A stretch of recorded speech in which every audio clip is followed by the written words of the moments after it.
Good morning, good afternoon, good evening, ladies and gentlemen, boys and girls, wherever you might be on this planet of ours. Welcome to Emergency Management Associates, coming to you from the Area Command, 392 miles west of Kitty Hawk Beach, North Carolina. As we've been doing for quite some time, we're going to start off with the Pledge of Allegiance and the United States National Anthem. I would ask now that everyone please stand.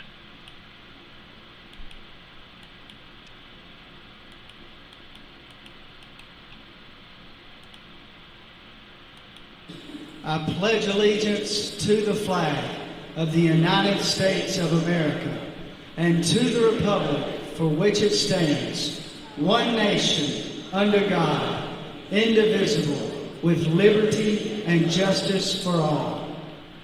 Now would you make welcome, straight from Washington, D.C., the United States Army Corps Quartet. Yeah.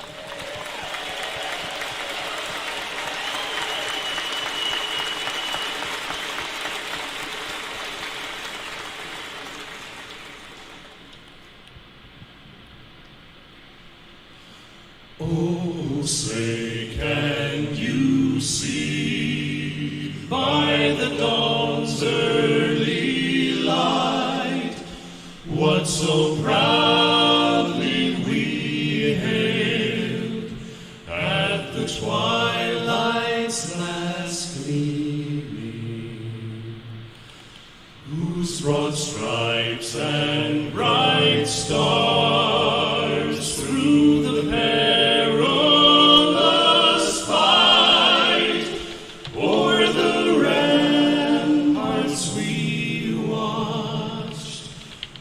so gallantly streaming, and the rocket's red glare, the bombs bursting in air,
Okay, I'm sorry. Robert is calling and to tell me that we didn't have the volume up. Again, I'm sorry, so very sorry that YouTube cuts the beginning of my program off by turning our volume down. I can't believe that. Anyway, guys, we're back on the air now. I'm sorry, so very sorry for that. It's embarrassing because this agency hates me so bad, this platform hates me so bad that they turn down my volume. It's unreal. Anyway, guys, like I said, I want to talk about everything that's going on today around the world. I'm just briefly going to touch on it. First, why in the heck are they saying there's no earthquakes in South America? They are lying to us. They're out and out lying to us. The earthquakes here in the United States that we're going to talk about over here in the western United States along the western coast, they are lying about these as well. This one here, for example, this is a 3.6 magnitude earthquake in the northwestern oceans off of California, off of Los Angeles, northwest of Los Angeles. This is a 3.6 magnitude earthquake, but they're not showing the other earthquakes that are here either. They're not showing them all. This is a travesty. Out and out lying to us, okay? They're not showing all of the earthquakes that are hitting here around San Francisco either. They're showing this one here. This one's a 2.3 near Point Reyes Station in California. It's on the San Andreas Fault, as well as this is over in Pacifica, California. This is near a golf course, folks, over here near San Francisco. Okay, a 1.2 tremor here. Going up into the Pacific Northwest, okay, on our way up there over here off the center, excuse me, not the center, the southern end of the Cascadia subduction zone that we talked about last week. We're having a 2.6 magnitude earthquake on the upper end, the northern end of the San Andreas Fault, a 2.6 off the coast of Petrolia, California here, okay? This is just east of the triple junction that you see here. The triple junction where the Cascadia subduction zone meets the Gorda Escarpment and the San Andreas Fault. Three faults converge here, they call it the triple junction. They're still not showing us all the earthquakes here. Going up north, okay, Bainbridge Island here in Washington. Bainbridge Island, it shows a 1.6 magnitude tremor here. This is not the only earthquake that hit here. Okay? They're not showing everything. I've shown this over and over and over. We talked about Hawaii in the recent past. Over here off the southwestern end of the big island of Hawaii, we have another 3.6 magnitude earthquake off of Hawaii Ocean View. Okay? What's going on there? Most of the earthquakes here in Hawaii, okay, they're down here in Pahala here. We talked about Pahala before. This place called Pahala, Hawaii, is the distribution point for magma coming in from the southern end of the South Pacific. There's a huge magma plume that we've talked about in the past, way down in the South Pacific. That magma plume, folks, distributes magma around the world to the world's volcanoes. That magma plume comes up here to Pahala, Hawaii, and then we have magma chambers down beneath the island of Hawaii that distribute magma to all the volcanoes here. Okay? That's what Pahala is all about here. We see earthquakes here all the time. Now that magma also goes over here to what else? What else is here? Kilauea volcano. Kilauea volcano's right there. Look at the earthquakes around Kilauea. Over here to the east of Kilauea, we have a 1.9. Down here to the southeast, we have a 1.8, 1.8, and even another 1.8. And further south here, this is another 1.7 tremor. Okay? But, folks, there have been swarms of tremors in and around Kilauea. Kilauea is now getting ready to erupt again. Okay? We have other volcanoes. Over here is Mauna Kea. This is Mauna Kea. Okay? South of Mauna Kea is Mauna Loa right here. This is Mauna Loa volcano here. And one other that most people don't talk about is over here. This is Hualalai.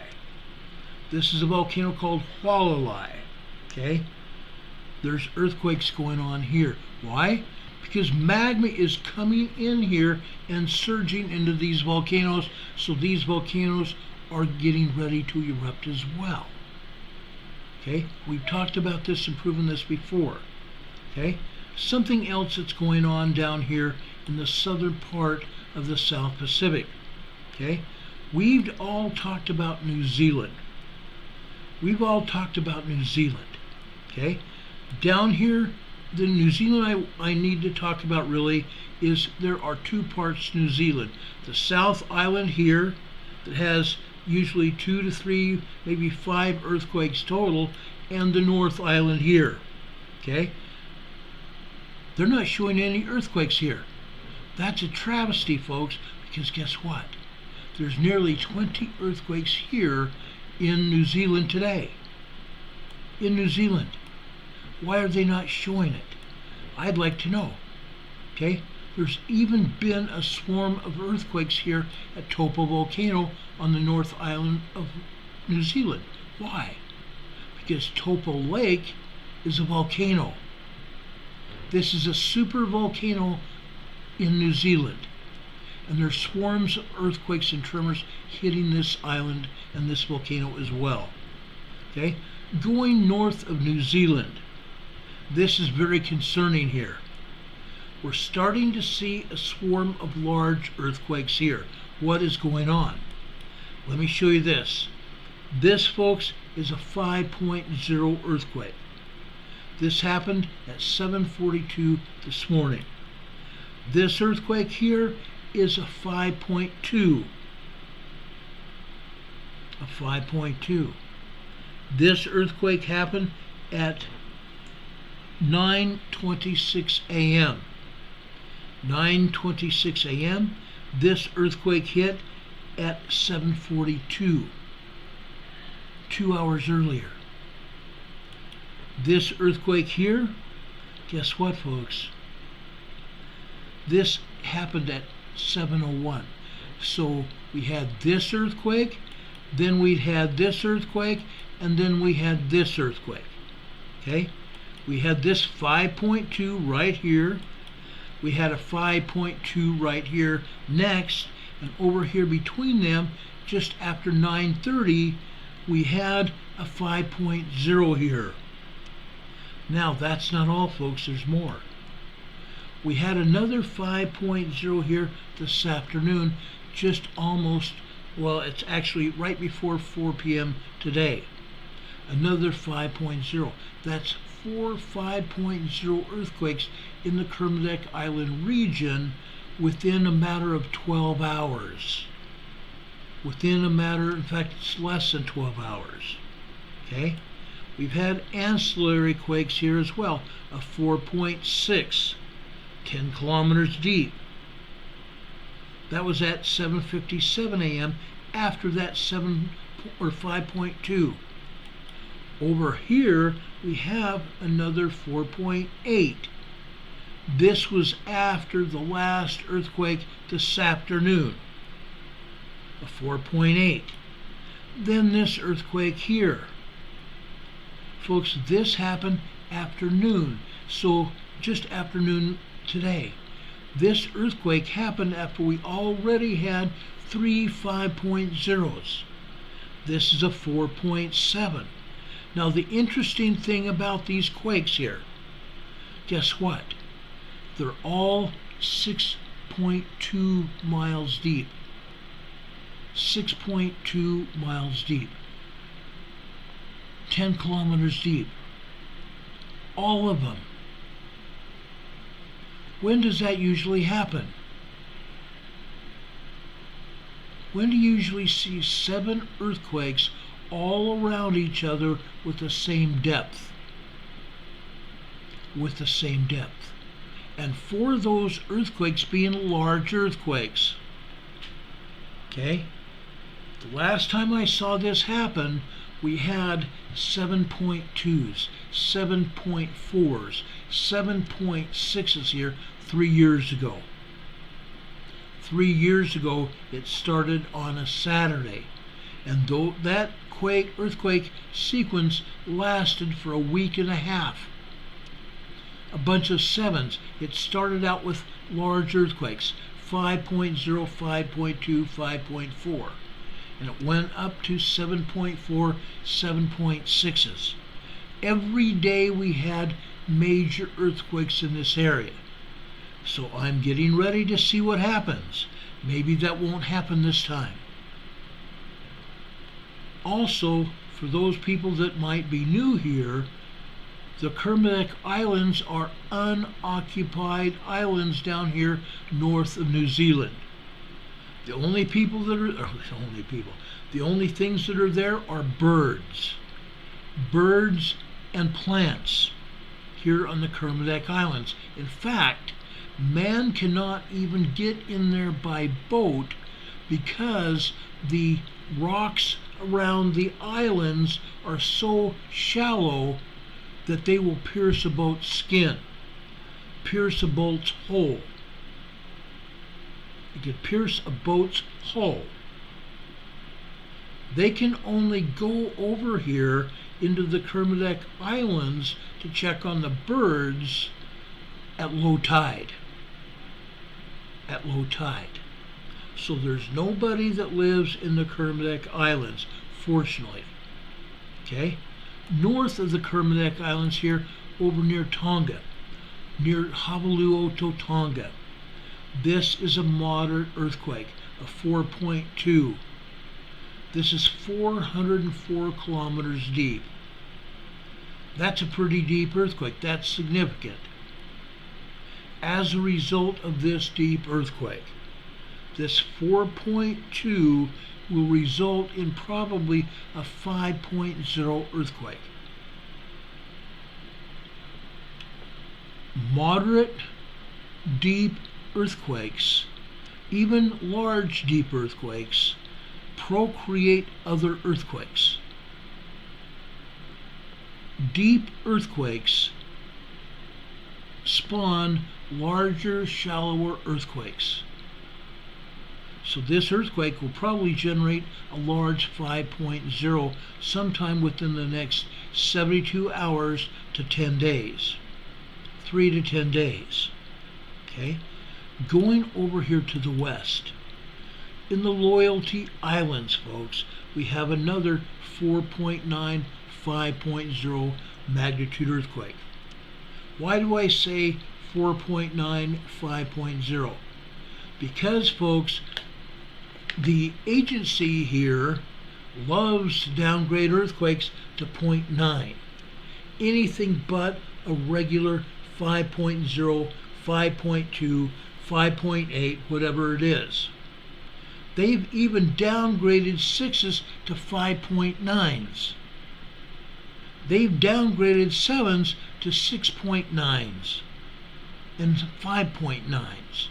Yes, they've taken whole magnitude earthquakes down. It's incredible. So they took this down to 4.8 now. It's been downgraded, just as I was looking at it, to 4.8 here. Okay, this is a semi-shallow quake. It's only 118 kilometers deep. Not 118, 114 kilometers deep. Not bad. Not bad. Okay, a 4.8 earthquake here in the Loyalty Islands. It's southeast of the Loyalty Islands. Okay? These earthquakes are not hurting anyone. They're releasing power. They're releasing energy here. Notice where this earthquake is. It's along the fault line here. The fault line. There's 7 different fault lines all over this area here. Down here in the southwestern Pacific. 7 different faults. All of them, every one of them are subducting. One subducting under another. By subducting, I'm talking about just like the Pacific Northwest in California. The Pacific plate is subducting under the North American plate. The Pacific plate is taking a nosedive deep into the earth on the western coast of the United States and Canada. Okay? Just like that, they're subducting under different plates here. That's why we have earthquakes here in the southwestern Pacific. Okay? Going over here, this is Papua New Guinea. This is a 5.0 earthquake here. This is a shallow quake, 10 kilometers deep. Right next to it to the west, we have another 5.0 earthquake. Go figure. Twin earthquakes side by side here in Papua New Guinea. Again, this is a semi-shallow quake, meaning 78 kilometers deep here. This one here was 10 kilometers deep. It's very interesting that we have 2 similar quakes at different depths like this. Usually when they're not that close together, they're the same depth. Okay? But there's subduction. There's subduction going on here. All over this area you see these earthquakes. 4.3 for example, 4.5. Okay? Timor-Leste here, where this 4.5 hit. This, folks, is a hotbed for earthquakes. We've seen upwards of a 7.0 earthquake hit here in the last year. A 7.0 major earthquake hit Timor-Leste within the last year. Okay, we can go further west here. This is still Indonesia. This is south of West Java. West Java. It's another 4.8 earthquake here. This is typical. We have earthquakes here all the time. This is also a fairly shallow quake. This is only 25 kilometers deep. To the north of Java here, north of central Java, we have a 4.7 here, but this is more interesting here. This is a deeper earthquake. A 4.7, 600 kilometers deep. 600 kilometers deep. What will this do to this area? Okay, we have a 4.7 that deep. This will probably result in at least a 5.7, 5.8 magnitude earthquake. A very large earthquake is going to hit in this region as a result of this earthquake. Again, these larger, deeper quakes spawn larger quakes. Larger and more shallow quakes. By meaning larger, a 4.7 is very significant. It's a moderate earthquake. It's an upper 4. Okay? It's a moderate earthquake. This being deep resulted in this area shaking. That's what happens when earthquakes hit, right? Shaking. In this case, this earthquake was nowhere near land. Nobody felt it because the seismic energy was absorbed by the water. But this earthquake will procreate or spawn a larger, shallower quake to the tune of probably a 5.8 earthquake, which is going to be very significant in this region. That earthquake can go south into Java, Indonesia here.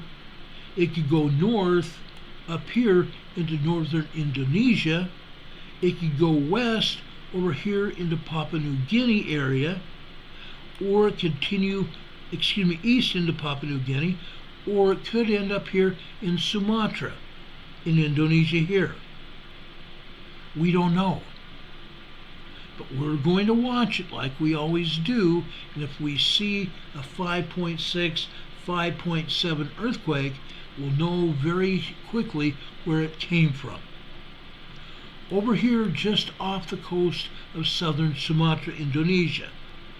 Okay, this was a 5.5 very large earthquake. 5.5s to 5.9s are considered to be very large earthquakes. 6.0 to 6.9 are considered to be very strong earthquakes. 7.0 to 10.0, those are major destructive earthquakes. Major destructive earthquakes. Well, this is a very large earthquake. This was also off the coast of southern Sumatra. Because it was off the coast, it's very likely that nobody even felt this earthquake, or very few felt it. Why? Because, again, the ocean waters here, the Indian Ocean waters absorbed the seismic energy to a great extent. If anybody even felt it, it was probably people that were closer to the shore of Sumatra. Okay? So we covered that.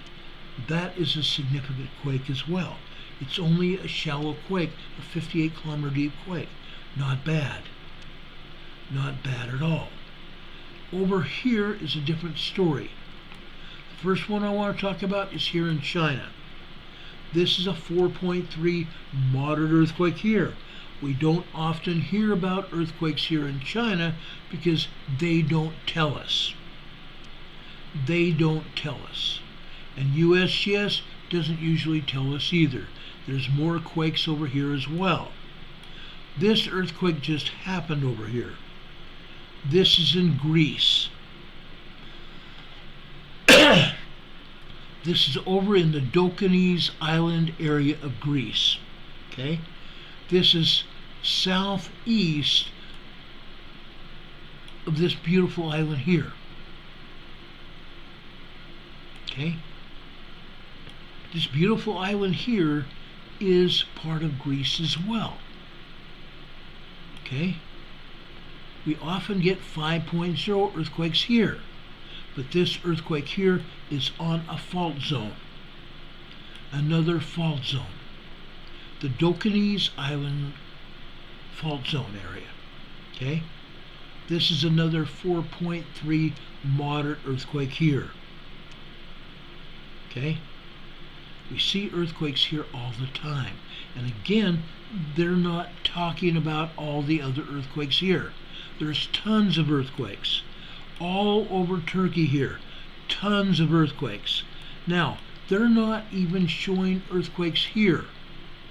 Why not? There's over 100 earthquakes here in Turkey and Syria. And they're not talking about it. They're not showing any earthquakes at all here. That's a travesty. USGS says there's 240 earthquakes on the worldwide map. Why are they not showing earthquakes in South America? Why are they not showing earthquakes in Turkey? 100 plus earthquakes just in this area alone. And they're not talking about it. Why? It's lame, folks. The preeminent earthquake agency of the United States government is not reporting earthquakes here in Turkey. Most of these earthquakes are moderate earthquakes, 4.0 to 4.9. We've had a few 5s here as well. And they're not reporting any of them. That's bad. That's really bad. Okay? I find it disgusting that they're doing this. They're not reporting any earthquakes here in Greece. There's 20 plus earthquakes here in Greece. 20 plus. Earthquakes over here in Romania. Minor earthquakes. Minor earthquakes. Over here in Italy, there's earthquakes here all over. 20 plus earthquakes here in Italy that they're not showing us. Okay? They're not showing us any earthquakes over here in the Alps. In the Italian Alps, the Swiss Alps, the German Alps, the French Alps. They're not saying anything here. Why not? USGS, give me a good reason that you're not showing earthquakes here. You show them in other places, but why not here? Major earthquakes have happened over in Turkey and Syria, and yet you're not showing the aftershocks. Buildings have collapsed. People have been killed. Some 20,000 people have died in Turkey and Syria, and yet this agency doesn't give a damn what's going on. Earthquakes over here in Spain. A couple earthquakes over in France today. Earthquakes over here just to the north of Africa, east of the Strait of Gibraltar. Not talking about it. Not talking about it. Not one. Earthquakes down here in the Canary Islands. Not talking about. Not talking about. Earthquakes over here in Iceland. 10 earthquakes over here in Iceland, and well, actually there's a little more than that. But they're not talking about these earthquakes either. Why not? Why not? Now, there's something else that I need to talk about before I get into my earthquakes in the Pacific Northwest, and after that, not only that, we're going to go into emergency preparedness mode. We're going to talk about emergency preparedness planning. Saturday I was going to talk about it, but I got sick. I got pretty sick Saturday, so I was not able to go on the air. But tonight we're going to talk about emergency preparedness planning. I want to talk about this. It's bugging the crap out of me. Down here in southwestern Puerto Rico, we've had upwards of 40 earthquakes a day over here in southwestern Puerto Rico. There's not that many today, but there have been during this past week.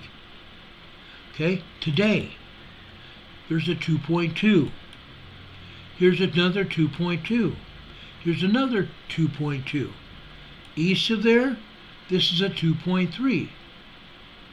Taloboa, Puerto Rico. North of here, this is a 1.6 tremor. Yoko, Puerto Rico. Okay? Further west. Further west. This one is near Guanica, Puerto Rico. Guanica, Puerto Rico. This, folks, is a 1.8 tremor. Most of these are nothing but tremors. This is a 1.2. This is a 2.3. Down here is another 1.9. Right here is a 1.7. What is going on here? Folks, there's a good sized city here. A good sized city. What is going on here? Let me tell you something, folks. Almost 3 years, well, actually it's been over 3 years ago now. Nearly 3.5 years ago, on the day after Christmas and 2 days after Christmas, what happened? Nearly 3.5 years ago, starting on December 26th. Okay, what happened? We had an 8.0 earthquake that hit here. We had an 8.0 magnitude earthquake that hit in this area. Okay? 2 days later, on December 28th, we had another one. It was an 8.4 magnitude earthquake. We talked about these earthquakes and what happened. We spent a great deal of time talking about them. What happened? What caused those earthquakes? Why are we having aftershocks today? this agency right here. Please do not put this in the chat. Do not put this in the chat. This agency right here did it. That agency turned on 3 different facilities around the world. One of them was in Norway. One of the other facilities was in Russia. The third facility was in northwestern Australia. They turned those facilities on and they triangulated western Puerto Rico. This whole area was inundated with 2 major earthquakes and aftershocks. Not only did those major earthquakes happen, but we had 6s, 7s, 5s, and 4s going on for years now. Fortunately, after about 3 months, the 5s quit. 5s are large earthquakes. 5s are large earthquakes. After about 30 days, the 6s stopped. 2 or 3 months later, the 5s stopped. But the 4s continued. 4s were moderate earthquakes. 3s were small earthquakes. These 2s that we're seeing here today, those are minor earthquakes. They're still hitting, folks. 3 and almost 3.5 years later, they're still happening. And there was a huge outbreak of small and minor earthquakes here last week. And I'm talking 20 plus earthquakes here last week. Okay? So we're keeping an eye on Puerto Rico as well. Now, I forgot to tell you just a few minutes ago when we were down here in the southwestern Pacific. Okay? We've got an earthquake just off the coast of Broome, Australia. Broome, Australia. This is another 4.9, 5.0 earthquake. 4.9, 5.0 earthquake. Okay? This doesn't happen all the time. We usually don't see large earthquakes out here. Again, it was far enough away from shore, it probably didn't make any or have any impact on the people over here in Broome, Australia. There's a community of people that live here in Broome, right here, in this area. There's a small community of people that live here in Broome. They were hit about 1.5 years ago with a 6.4 magnitude earthquake. We saw it coming, we talked about it. A 6.4 magnitude earthquake hit about 1.5 years ago here. Okay? It was a devastating earthquake. Some people were killed here in Australia. Our brothers and sisters were killed here in Australia. Now, with that said, Australia is our friend. They are basically our allies as well. Now, I'm trying to locate a facility here that I kind of wanted to talk about. I think it's further north here.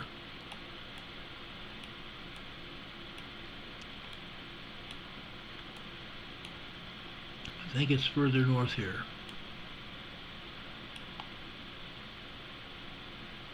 No, it's not that.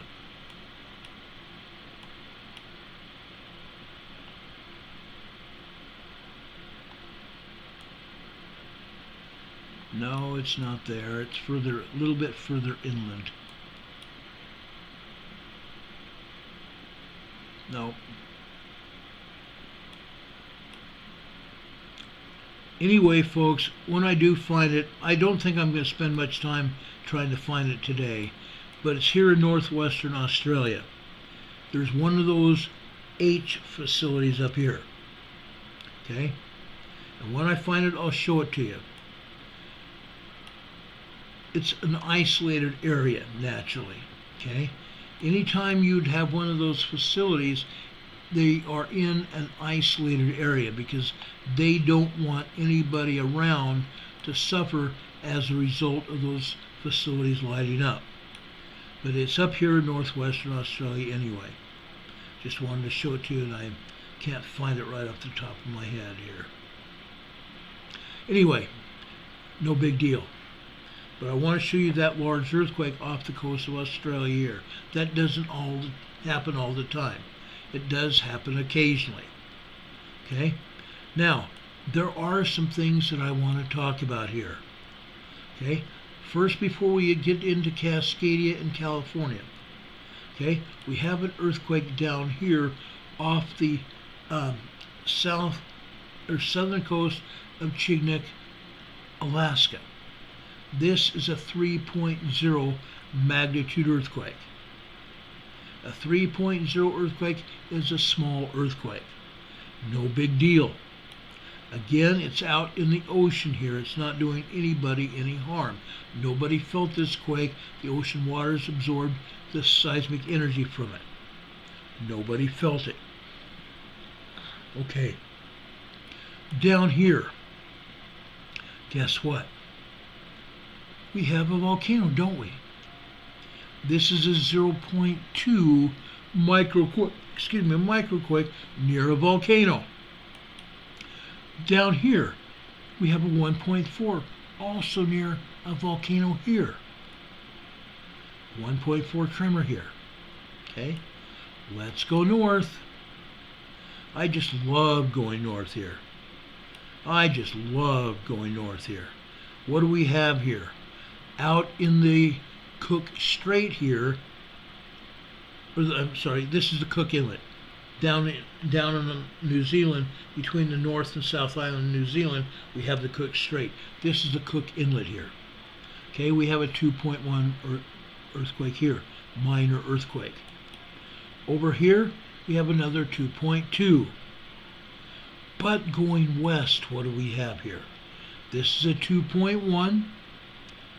They call it 60 kilometers east-southeast of Pedro Bay. No, it's west. West, folks. Don't believe everything USGS says. It can't be trusted. This is a 2.1 here. They say this is also east of Pedro Bay. It's not. It's west. West. Now, these earthquakes have a lot to do with this here. Okay? They say this is east of Port Ellsworth, Alaska. Guess what, guys? Can you say Old Ililama Volcano? Old Ililama Volcano is right here. Right here. These earthquakes are near Old Ililama Volcano. This is a 2.0 near Anchor Point. Okay? But these earthquakes here have to do with that big volcano called Old Ililama Volcano. Now, while I'm talking about it, while I'm talking about Old Ililama Volcano, there's a reason. Let me show you this. Okay? This is a seismogram I picked up from Old Ililama Volcano. Why is that important? Because Old Ililama Volcano is active. Look at the magma continuously coming into this volcano. Each of these lines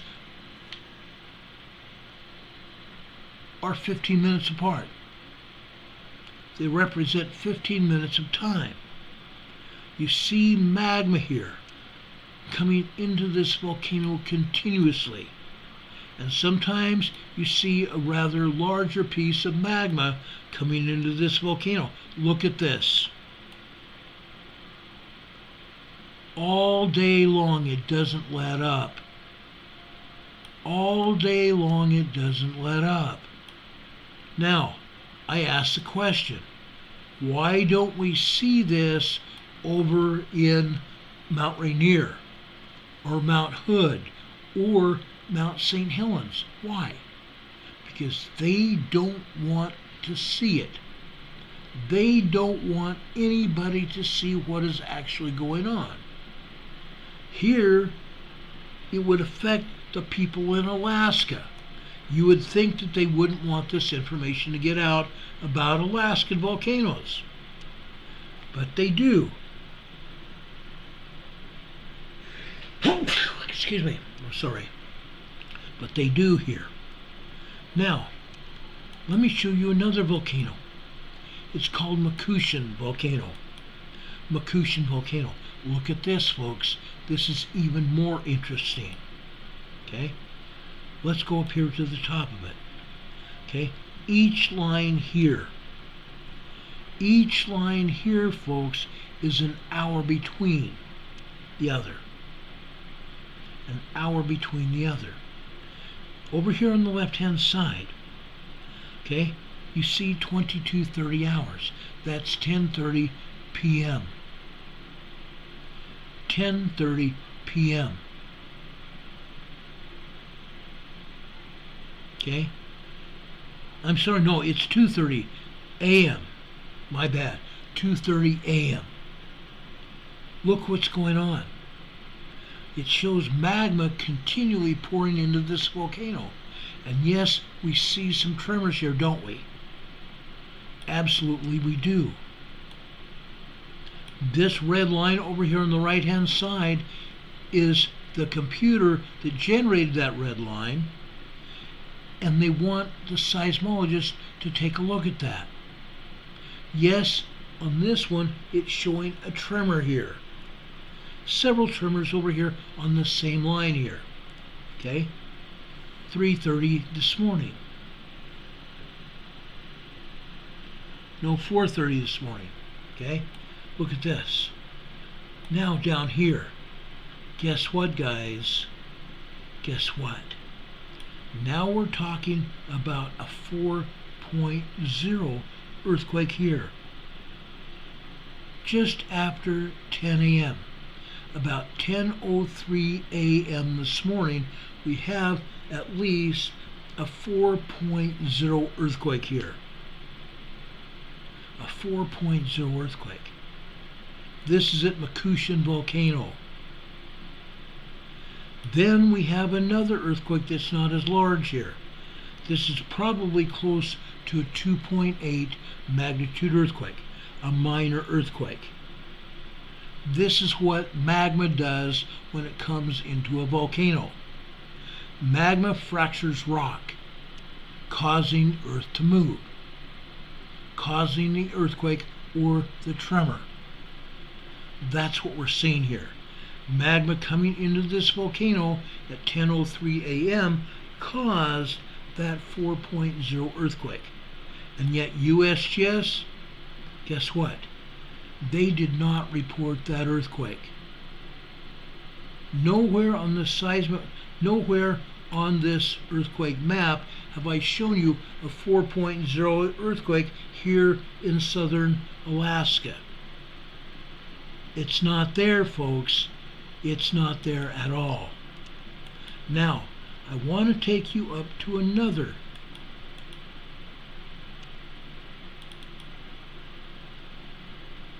Okay? I want to take you up to another volcano. Guess what, guys? Up here. Okay? What do we have here? Mount Redoubt, folks. Mount Redoubt volcano. Okay? Why am I showing you this? Because I've got a seismogram to show you what's going on at Mount Redoubt volcano. Okay?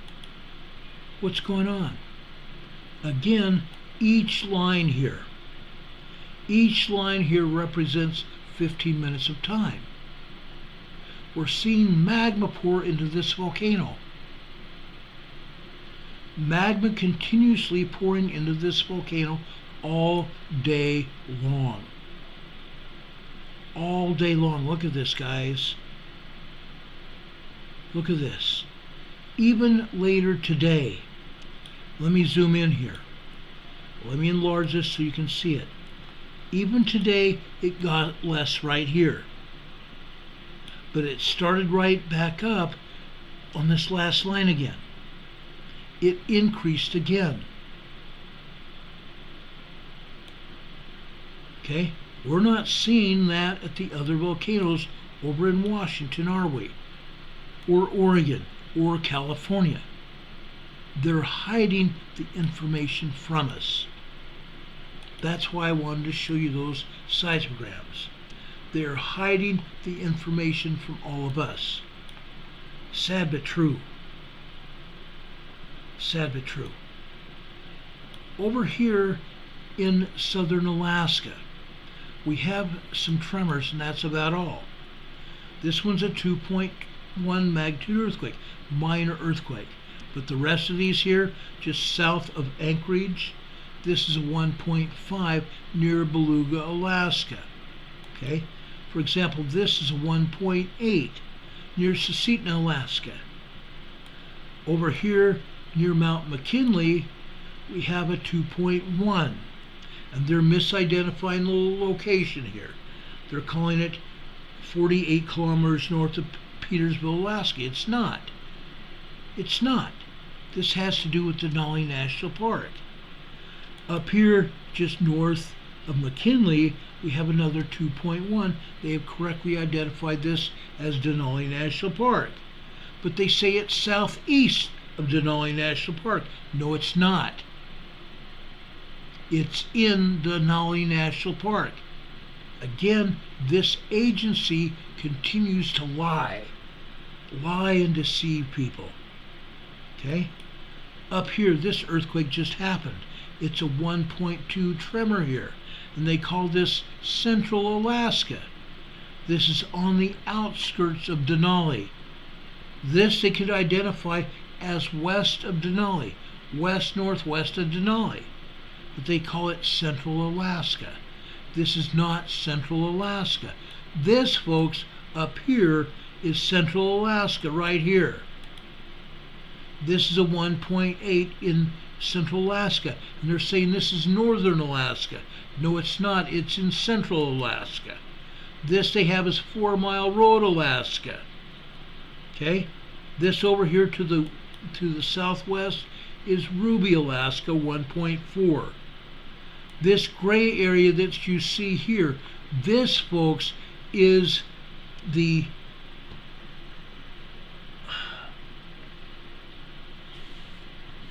sorry, I'm going through one of my crazy hot flashes. This right here, guys, is the what they call in Swedish the pole circle. Okay? The pole circle, the Arctic Circle. Okay? This is tundra area. This is tundra. This whole area here is tundra here. The Arctic Circle. Up here is North Shore of Alaska. This is oil and gas drilling here. Oil and gas drilling all along the northern shore of Alaska. Okay? Right in this area here. This is North Shore of Alaska. Okay? Just so you know. Now, we have had earthquakes this week that have come down out of Alaska. We talked about that 6.2 earthquake right here. Tomorrow I'm going to show you evidence that this earthquake was much larger. This 6.2 earthquake that USGS had here was much larger than that. Okay? That earthquake was felt all the way down here in Seattle.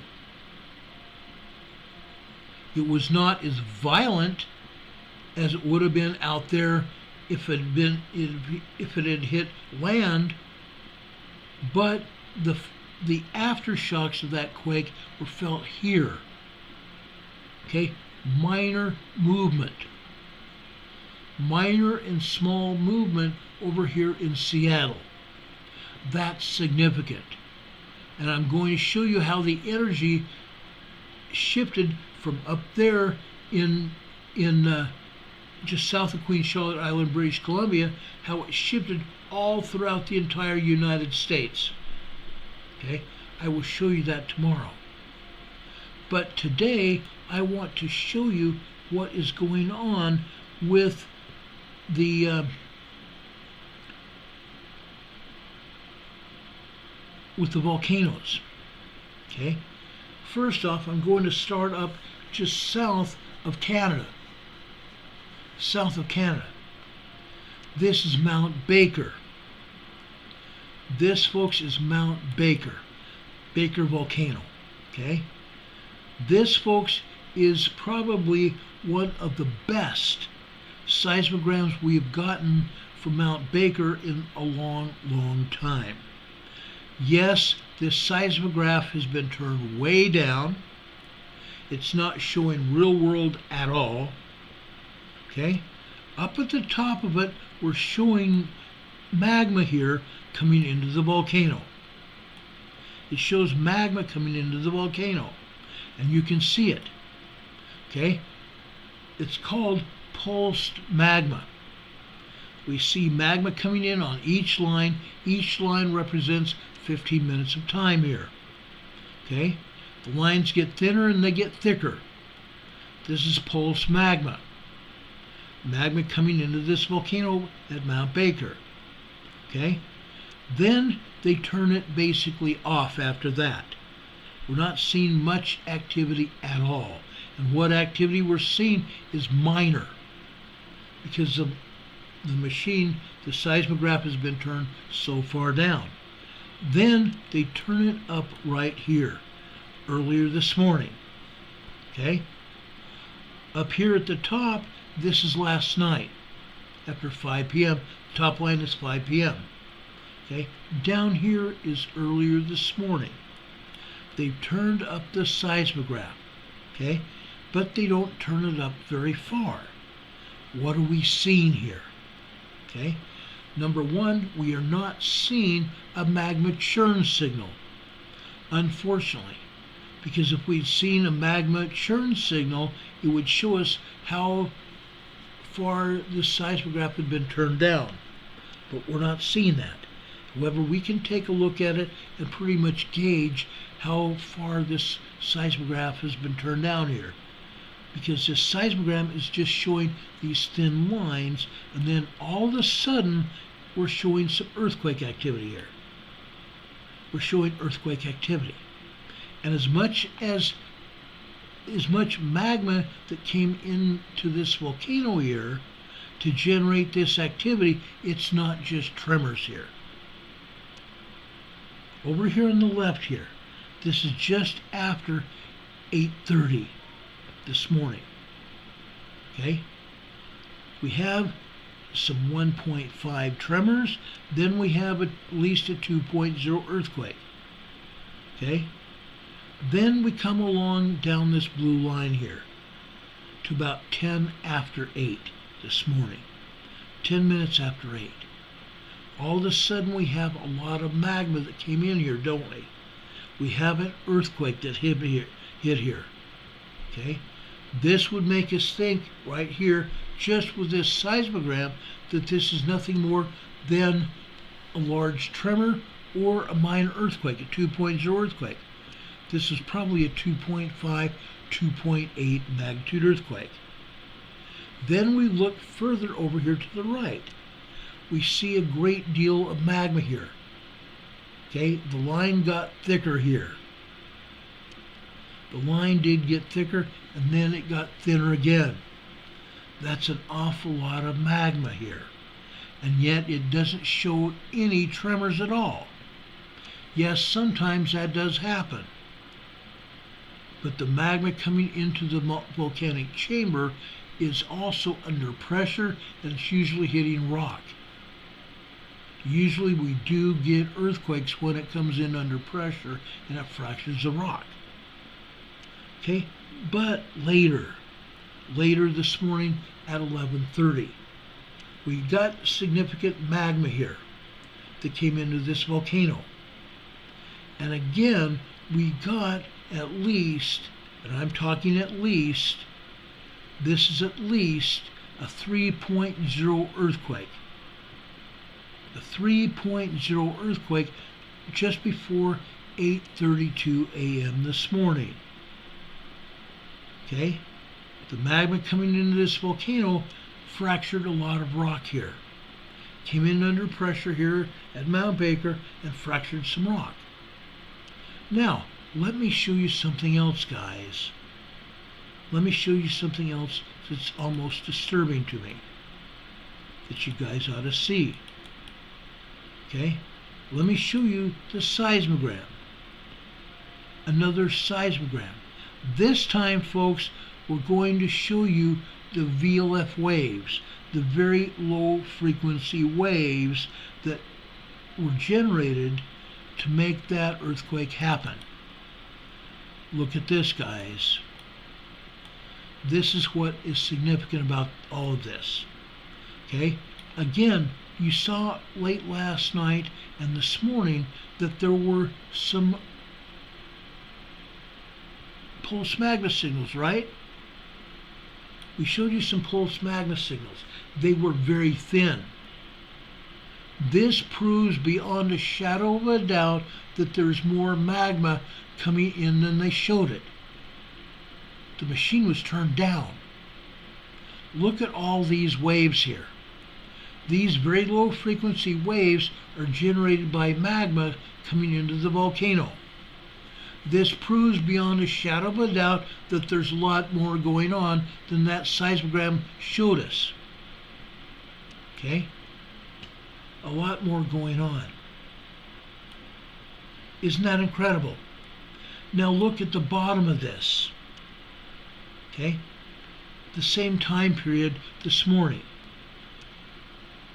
We still had a lot of magma coming into the magma chamber, didn't we? We had a 3.0 earthquake, maybe a little bit larger, maybe 3.5 earthquake.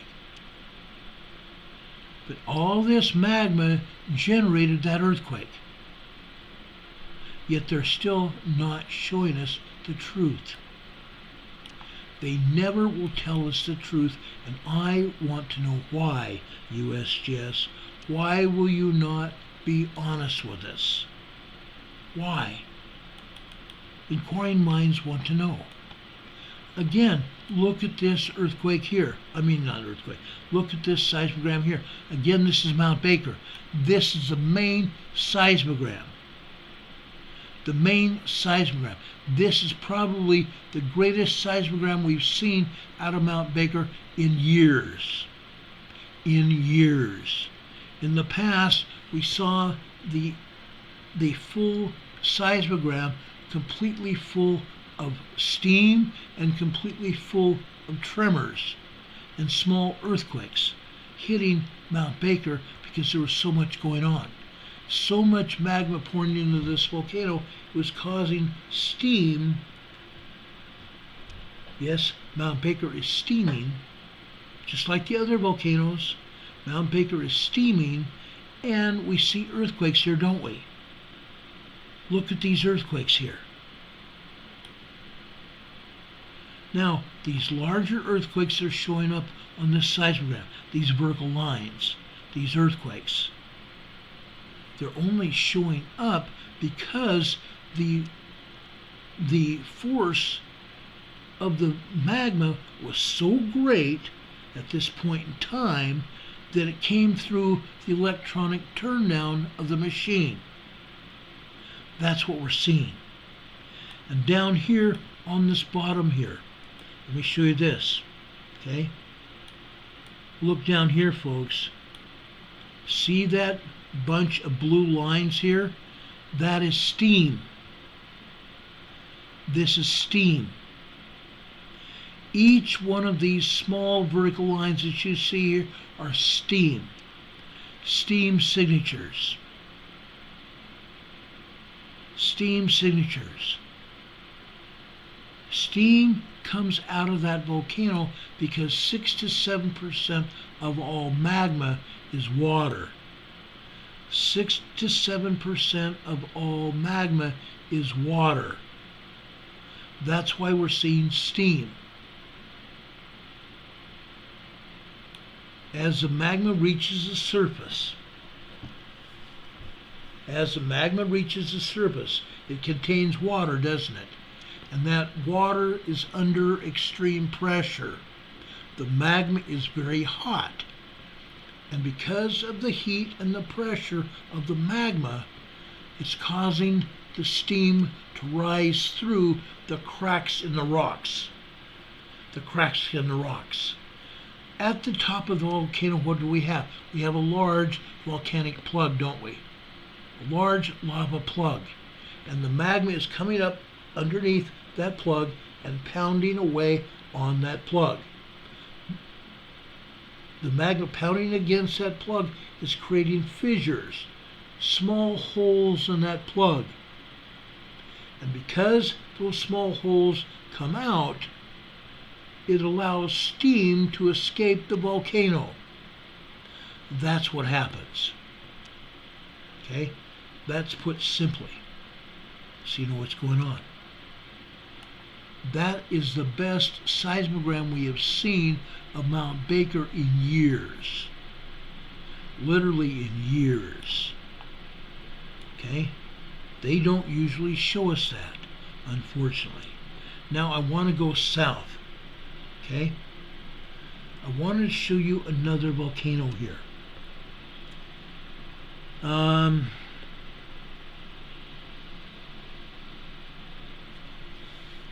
I guess they kept me away from showing you Glacier Peak.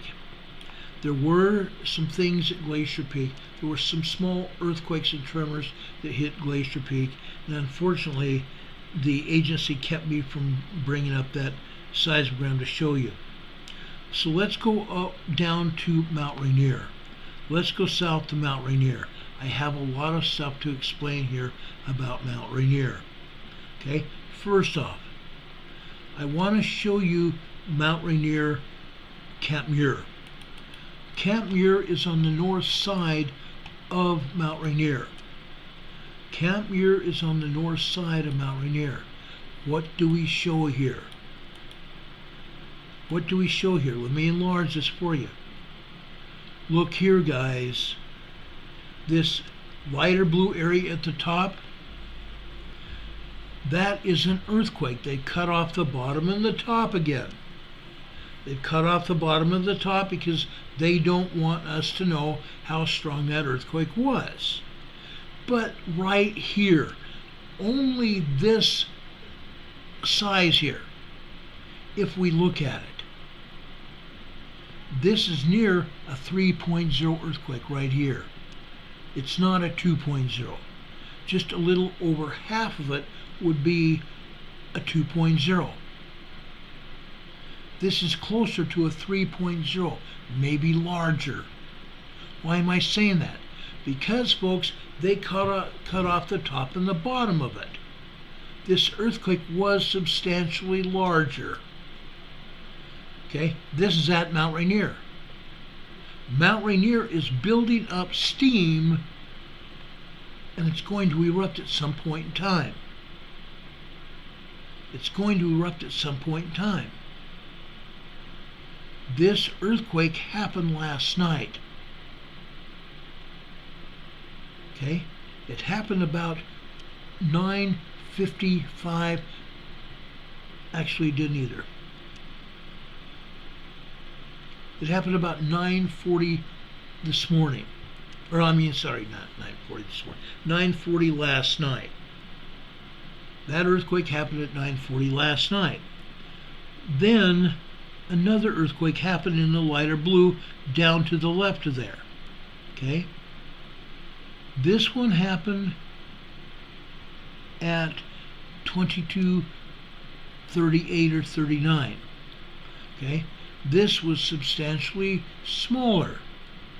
This one you see the bottom and the top of. This is probably a 2.0, 2.3 magnitude earthquake. Now, down here to the right is another earthquake here. They cut off the bottom and the top of this. If we just took the size of this quake as we see it, this would probably be a 2.5 earthquake. But again, they cut off the bottom and the top. This is probably a 3.0 earthquake, maybe larger. We see other earthquakes here as well. Any vertical line here with a dot in the middle of it is either a tremor or an earthquake. Any vertical line with a dot in the middle of it is either a tremor or an earthquake here. If you see a vertical line without a dot in it, that is a steam signal. That is a steam signature. If they were larger vertical lines with no dots, you'd see a curlicue on those steam signatures. But they don't allow us to see that here because they've got the seismograph turned so far down. Okay? You see plenty of other earthquakes here as well, and tremors. Over here to the right again, we're showing you another earthquake, and this time again they've cut off the top and the bottom of it. Okay? The length of time that this earthquake happened here, this was a good 60 seconds. That earthquake here lasted 60 seconds. That's not fun. Imagine you were in a large earthquake that was a 5.6, 5.7. I've been in those earthquakes where they've lasted a full minute. It's not fun. It's not fun at all because the ground is shaking, and it's shaking violently. This probably was at least a 4.0 here. It lasted a full minute. Okay, this one up here, let's go back up here. This top one here on the right, this one lasted almost a minute and a half here. Then it dissipated off to the right. You see a triangle here that goes off to the right. That is a secondary wave here. Then it fully dissipates into a body wave after that. This earthquake was much larger, both of these earthquakes. You can't cut the tops and the bottoms of these quakes off and be done with it. It doesn't work. Look at all these earthquakes here, guys. This volcano is not just shaking, but it's steaming as well. And yet I showed you the earthquake map that USGS put out. It does not show any earthquakes at all at these volcanoes. It doesn't show any earthquakes at all except that one near Bainbridge Island in Washington. It doesn't show any earthquakes at all at these volcanoes. None. None. It doesn't show anything. It's sad. It's a very sad day when we see what goes on here. It's sad. Now, I've got something else at Mount Rainier I want to show you here. This is a spectrogram. Let me bring this over and enlarge it so you can see what we're talking about here. This is a spectrogram at Mount Rainier. This came from the same seismograph that is reporting Emerald Ridge. Emerald Ridge. Yes, Emerald Ridge had some earthquakes there today. This is a spectrogram. This shows heat. Heat rises, doesn't it? The main part of the heat here is at the bottom of the spectrogram, but you can see heat rises to the top. Folks, this magma is superheated. This magma is superheated. This volcano is going to go. It's a matter of time. It's literally a matter of time before the eruption of Mount Rainier. Okay? We talked about this before. We talked a lot about this before. Before a Cascadia megathrust earthquake can happen, we're going to see at least 2 4.5 or large earthquakes, 2 4.5 or larger earthquakes in the Cascade Mountain Range. Not offshore, but in the mountain range. When we see at least 2 within a matter of days, we know that the Cascadia megathrust earthquake will probably hit within a week or so. It could be 5s. It could be large earthquakes. But it's at least going to be 2 moderate earthquakes. 4.5 and larger within a matter of days from each other. Then you will know that the Cascadian megathrust earthquake is within a week or so of erupting. Okay? That's what we're seeing. Let's drop down really quick over to Mount St. Helens. This is East Dome, Mount St. Helens. This is a lousy seismogram. This is a USGS seismogram. This is the kind of crap that the agencies are giving us. Okay? It's crap. Most of the signatures here show the seismograph being turned off and being turned on.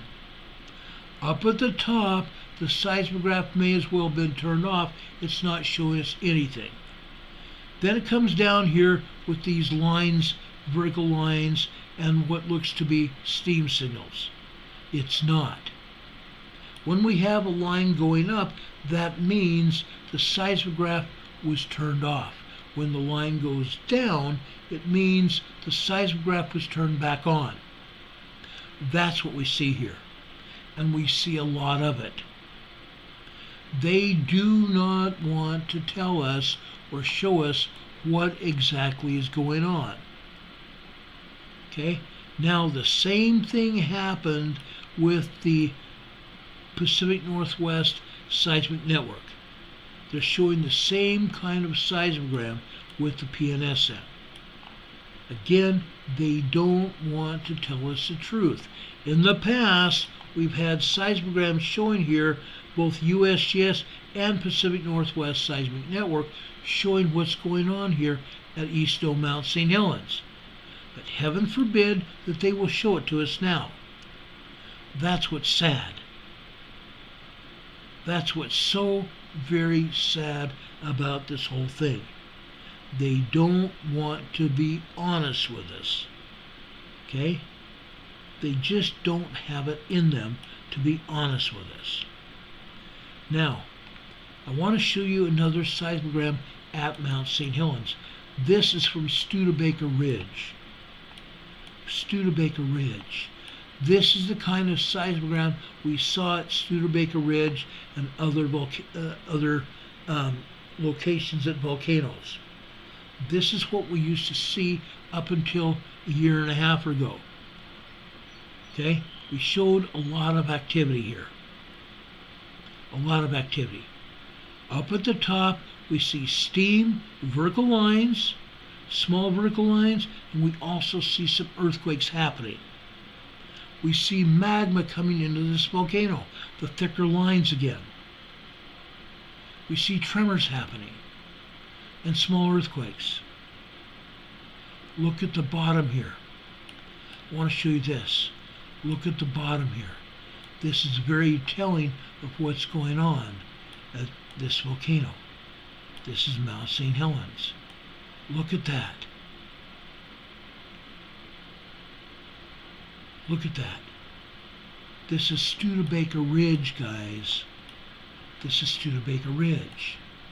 Let me show you another seismogram. This one is going to show you the VLF waves at Mount St. Helens. Why is that important?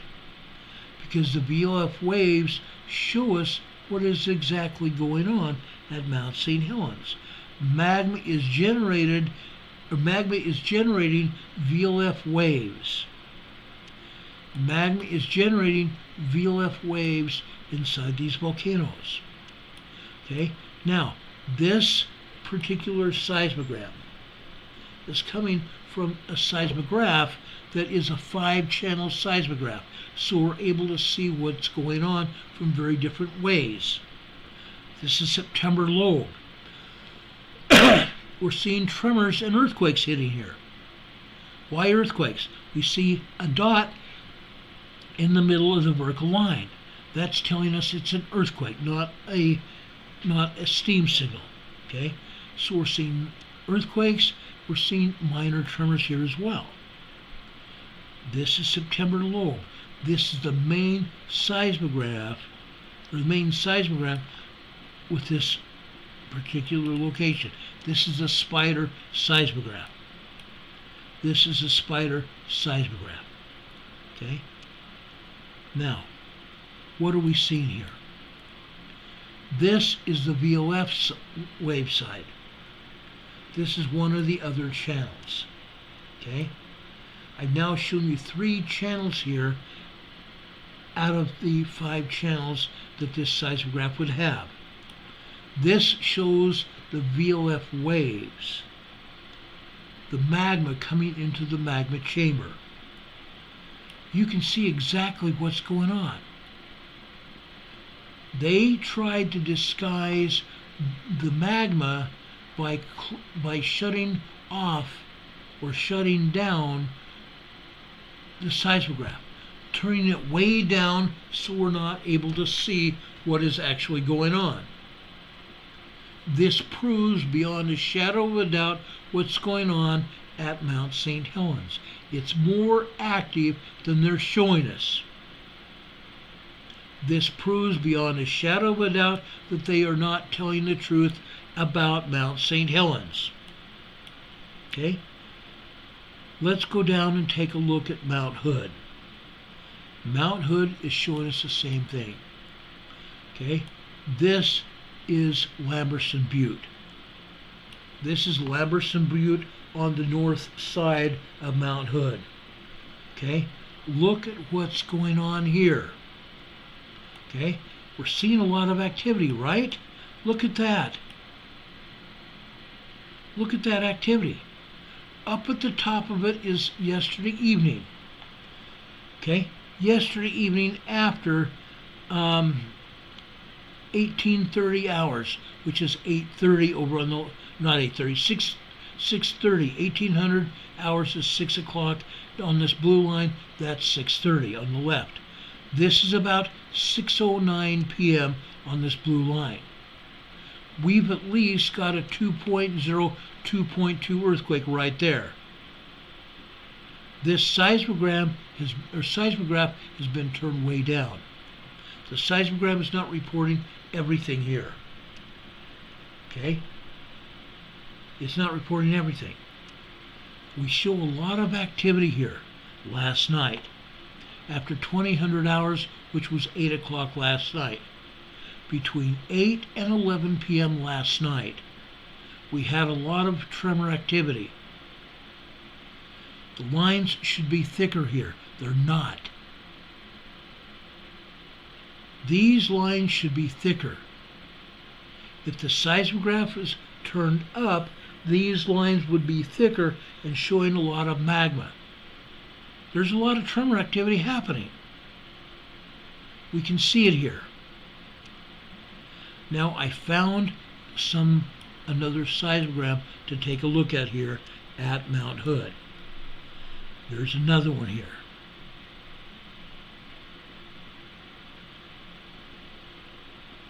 Right here. Look at this. This is a seismogram at Mount Hood. Look at all this activity last night. Again, this coincides with the seismic activity that we saw on the other seismogram. Okay? But the other seismogram was turned way down. Again, this proves beyond a shadow of a doubt what's going on here at Mount Hood too. There's a lot more magma coming through this volcano than they are showing, and it's got a lot more activity. The magma there was causing what looked to be tremors when it should have been full-blown earthquakes. With this kind of activity, there should have been full-blown earthquakes last night. But today, look how the magma settled down during the rest of the day. It calmed down here today. Okay? But last night, we should have seen a lot more activity that they did not show us. Okay? They don't want to be honest with us. Okay? Now I'm going to show you one other. Okay? This, folks, is Sisters Volcano. Let me show you Sisters Volcano here. Okay? Look at this. Isn't this telling what's going on? It's quiet. This seismograph has been turned The seismograph is a machine. The seismogram is the paper. Seismograph is a machine. The seismogram is the paper here. Okay? It's a report. All we're seeing is what appears to be tremors here late last night. Okay? It starts off at 9 p.m. last night, 2100 hours. Okay? You can see where it changed to today's date at midnight. Okay? They continue to turn down the seismograph. The seismograph is turned way down here. Then they turned it up a little bit this morning. They turned it up just a little bit this morning. We can see some more earthquakes here. Then throughout this afternoon, guess what happened? All of a sudden, we're getting more earthquakes here at Sisters Volcano. And it should be volcanoes, plural. There's one seismograph that is monitoring 3 Sisters volcanoes. Sisters North, Sisters Central, and Sisters South. Look at this activity. Folks, there was this amount of activity last year when they called an advisory of a possible eruption at Sisters Volcano. This was what was going on last year. It's going on again now. Look at all this activity at Sisters Volcanoes. Okay? Isn't that astounding? And yet they don't call an eruption advisory this year. Why not? That's a lot of activity at Sisters Volcanoes. It's an incredible amount of activity. I don't get it. I don't get it at all. Why not? Why not show it to us? The volcanoes here are getting to the point of getting ready to blow. We know it. We know what is going on. We have seen it. We've seen it. Now, I'm going to really quickly, I'm going to show you what is going on at Crater Lake. We're going south now. I skipped over Newberry. There's not a lot to show you at Newberry.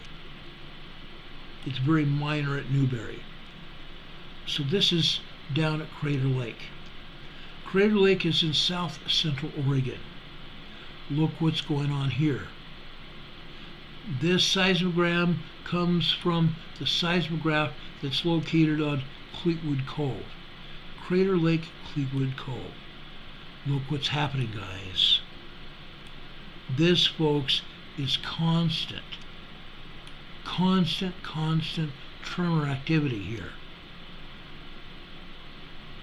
Constant tremor activity. Now, what you're seeing between all this seismic activity is literally a blue screen. They don't want to be honest with us, showing us the activity. So they've almost got a screen up to try to prevent us from seeing what's going on. But the seismic activity is breaking through the color that they put out here. Look what happened here this afternoon. Look at these earthquakes at Crater Lake this afternoon. These were not just 2.0, 2.5 earthquakes. Now we're seeing what looks to be about 3.0 earthquakes. Yes, there's smaller tremors and earthquakes here as well. We're actually seeing 3.0 activity here at Crater Lake.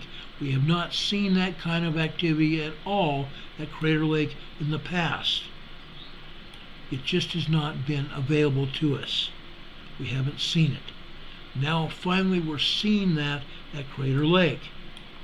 Let's jump down to Mount Shasta.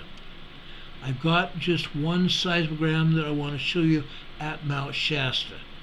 And folks, again, they have 10 seismographs positioned around Mount Shasta and Mount Lassen, and we should be seeing some good information, but we're not. Okay, we've got one seismogram that I can show you that's not showing anything, literally nothing. But look at this one. Okay, look at this one at the top of this one. Okay, again, they started recording these events at 2 p.m. yesterday. 2 p.m. yesterday. Okay, look what we see here. We see the seismograph was turned way down. These lines are very thin. It's still showing magma coming into this volcano here. The lines are very thin. It looks to be tremor activity. Small tremors and maybe some minor earthquakes, 2.0 earthquakes. Then, last night, look what we're showing here. All of a sudden, this seismograph is recording earthquakes here and magma coming into the magma chamber here. Okay, that's an awful lot of activity. That's an awful lot of activity. Then, just before midnight, they turn the seismograph off. Just before midnight, they turn the seismograph off. You don't see anything else happening here, do you? Until this afternoon. Look at this. Some of this activity is also signatures showing the seismograph being turned off and on. Some of it, not all of it. Okay? You can see those curlicues on these lines showing the seismograph being turned on and off. They're playing games here. There's a lot of activity at Mount Shasta. They just don't want us to see it. Heaven forbid we would know what is going on at these volcanoes. And last but not least, Mount Lassen.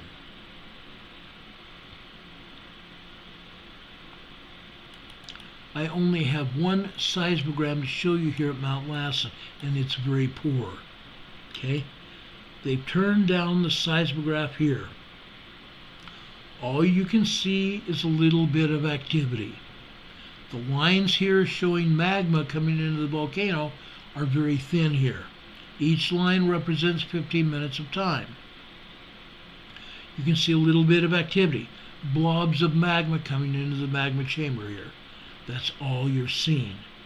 Down here, later, you see some magma pulse activity. Pulse magma. Lines are very thin. They get a little bit thicker and get thinner again. That's what we're seeing.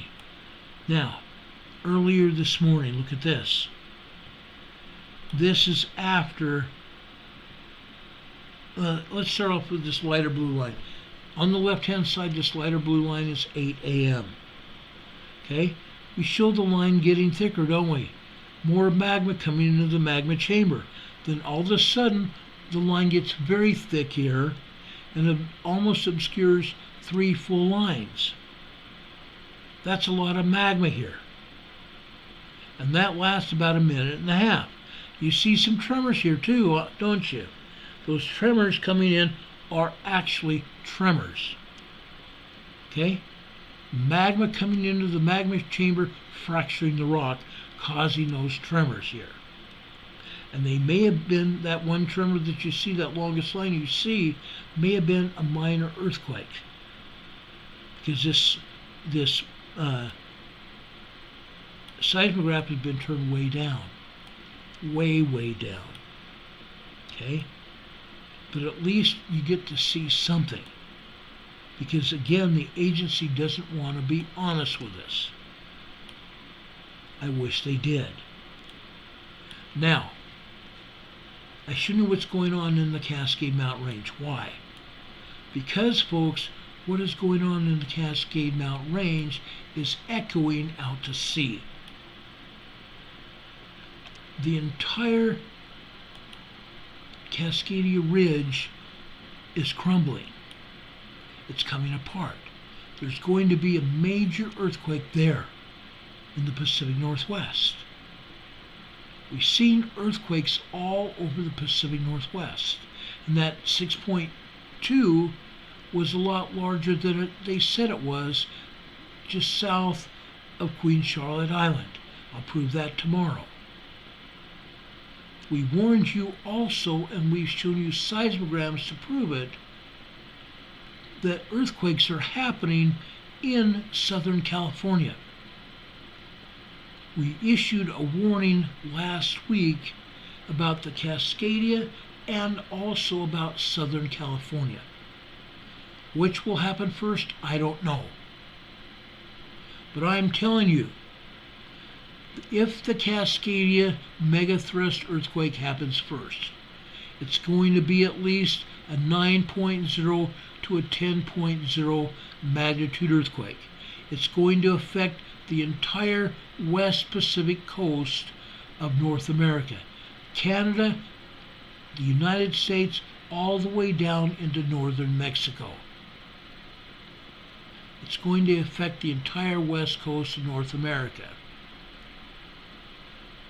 Whether it hits and inflicts great damage and earthquakes in California, because we've been told by other seismologists that when the Cascade magnitude or megathrust earthquake happens, it could trigger the San Andreas Fault, meaning seismic activity coming from Cascadia going down the northern part of the San Andreas Fault, reaching down to San Francisco, Santa Barbara, Los Angeles, and down into San Diego. In April 2010, we had a 7.1 major earthquake hit the border region of Imperial Valley, Southern California. A lot of damage and a couple people killed down at the border, near the border. It shook buildings in San Diego. Glass fell out of skyscrapers in San Diego. That earthquake was felt in Los Angeles. We've had a 7.1 in Ridgecrest. We had another 7.1 in Big Pine, California, just about 2 years ago. It's going to happen again. It's going to happen again. We have shown you increased seismicity, larger and larger earthquakes happening in Los Angeles and in San Diego and Imperial Valley in Southern California. Seismicity is building. More and more earthquakes, more and more larger earthquakes as well. They're not large yet. They've been small, well, they've been minor and small earthquakes so far. That is about to change. Because of that, I want to talk to you tonight about emergency preparedness plans. Okay? This preparedness plan, I took the title off the front of it. Why? Because I did not want to identify to you whose emergency preparedness plan this was. It's 112 pages long. This is 112 pages long. Okay? This is one of about 100 emergency preparedness plans that I've written. Guess what, folks? This is my emergency preparedness plan. My emergency preparedness plan for me and my household. Look how long this is. Okay, look how long that is. Folks, I am going to explain to you about emergency preparedness planning. That is the focus of tonight's broadcast. Emergency Preparedness Planning. I want to talk to you about this because you guys you folks, you families that are in the way of some of this seismic activity are going to be adversely affected. Adversely affected meaning you guys are going to be getting in a lot of earthquakes. You're going to be hurt and injured. Your families are going to be affected. If you're not going to be hurt or injured, there are other people that will be.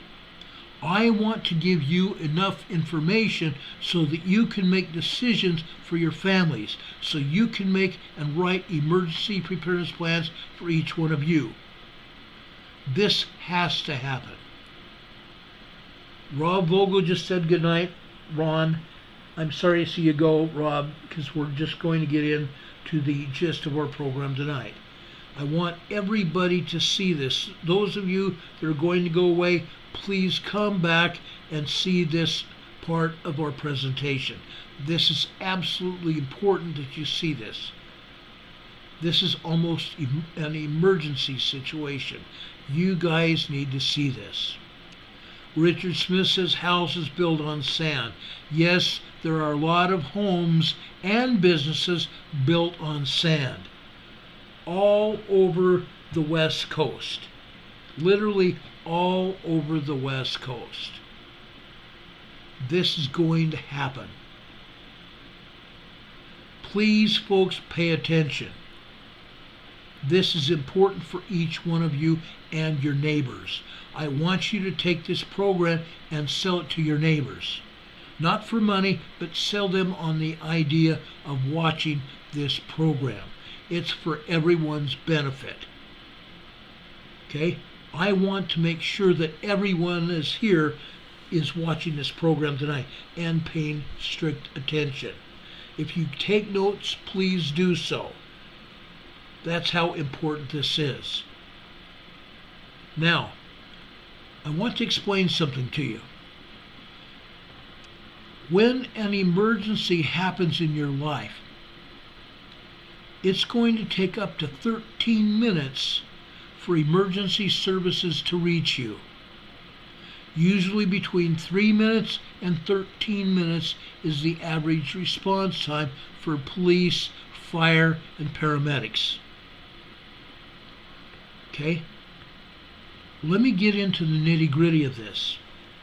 Let's say that a pregnant employee, a friend, a neighbor, falls to the floor unconscious. Fire alarms go off and you smell smoke. You hear gunshots, then screaming inside your home, your workplace, or your grocery store. If you call 911 immediately, it will take 4 to 13 minutes, possibly longer, for emergency services to respond to your location. Yet the first 4 minutes are the most dangerous. The first 4 minutes are the most dangerous. What most people and employers don't understand. You and your neighbors, your fellow employees, are first responders. You, your neighbors, and your fellow employees are first responders. Police, fire, EMTs, and paramedics are official responders. You are first responders. Get it out of your mind that you're not responsible. You are. Before the official responders can get to you, you are on your own. You are on your own. In the case of a major disaster, you may be on your own for days, if not weeks, because emergency responders will probably not be able to get to you, especially in the event of a major earthquake. They're not going to be able to negotiate all the streets around your neighborhood or your town. The streets are going to be destroyed. The bridges are going to go down. You are going to be on your own until emergency services of some kind can reach you. It's your responsibility to know what you must do to protect yourself before the emergency responders arrive. And you are going to recover after the professionals has gone. How you recover after the professionals have gone is going to be up to you. You as a person, your neighbors, your employees and employers are accountable to federal law. As an employer, you are responsible to federal law that dictates what you can and can't do or what you should do. As an employer, it's your legal duty to care and to care of employees and comply with federal law that requires you to plan and requires you to train for a multitude of workplace emergencies, including medical, fire, and active shooter. Medical, fire, and active shooter. In addition, you must train all personnel to your entire emergency action plan, at least once a year. As civilians, as citizens, we are responsible for our own families. No, the federal law does not comply to us as family members, but it does tell us that we are responsible for ourselves and others. If we fail to take action to try to save somebody's life, that's going to be on our shoulders, and we may be held accountable for it. It's called 911. It's not like television. Call 911. It's not like on TV. It never will be. TV is a fable. TV is a fable. If you have the possibility, alert other personnel to the emergency. You're going to be responsible to save yourselves and your families, and possibly your fellow employees. Apply first aid and CPR, and if necessary, be trained on how to use an AED. An AED. It's an external device that can start hearts, to shock a heart going again. Apply first aid. Understand and use your CPR training, and, if necessary, use an AED to save somebody's life. Now, if you have to, we've talked about this before, you may have to evacuate. You may have to evacuate. In the case of being in a building with other employees, you may have to evacuate to assembly areas either inside or outside of your facility to get out of the danger area. And then you have to account for your people. You must account for every employee, just as each one of us in our families must account for every family member that's in our family. We want to. We need to. Now, in a major emergency, you need to be able to direct emergency responders to the scene. You need to be able to direct emergency responders to the scene of the most critical events, the most critical people. You need to also have, in a bigger scene, to have an incident commander, someone who is in charge. You need to brief the incident commander. That incident commander is you as a family member, as a family head, as an adult. You are the incident commander. If you're in a business, brief the incident commander of what's going on to the best of your knowledge and get him or her involved immediately. Then, you must resume operations after your emergency, including if your work site has become a crime scene. You may have to resume operations. In some cases, if your workplace has become a crime scene, you will close down your business for at least a time. Could be hours, it could be days. In the event of a crime scene at your home, the police may shut down your home. You may have to leave your home and evacuate for a time being while the investigators are trying to solve the crime, what may have happened. Okay? Now, I'm trying to give you some insight because I was a first responder. I used to be, prior to my being a police officer, I was a firefighter and EMT. I later became an EMT police officer. Okay? So I'm trying to give you some insight into emergencies on the first hand.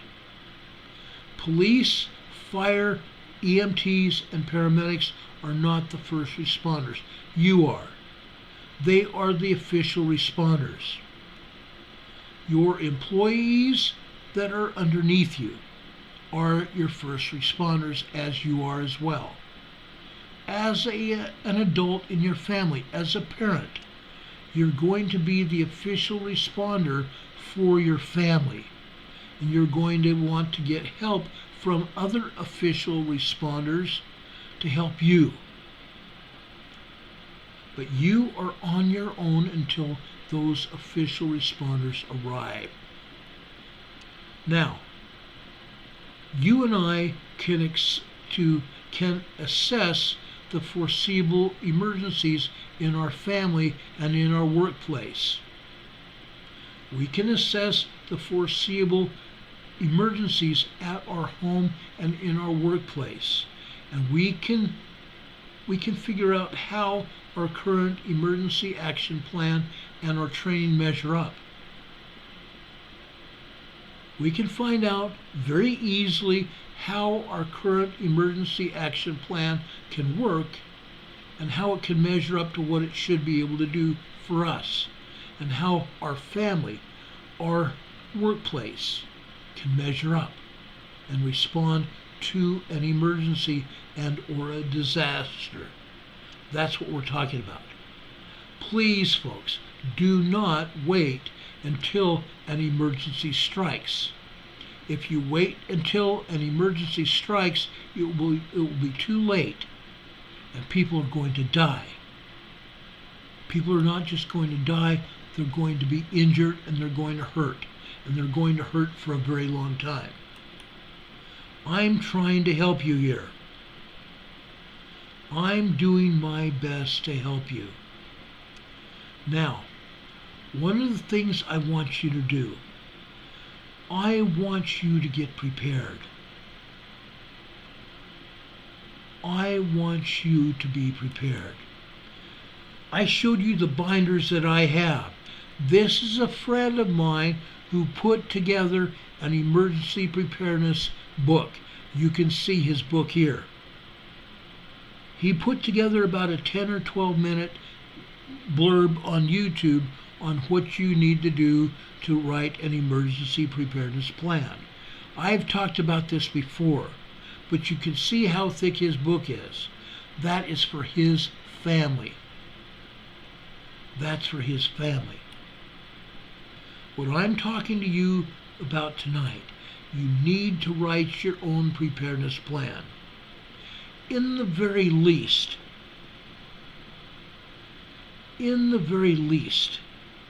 you need to have a binder to put your plan in. Why?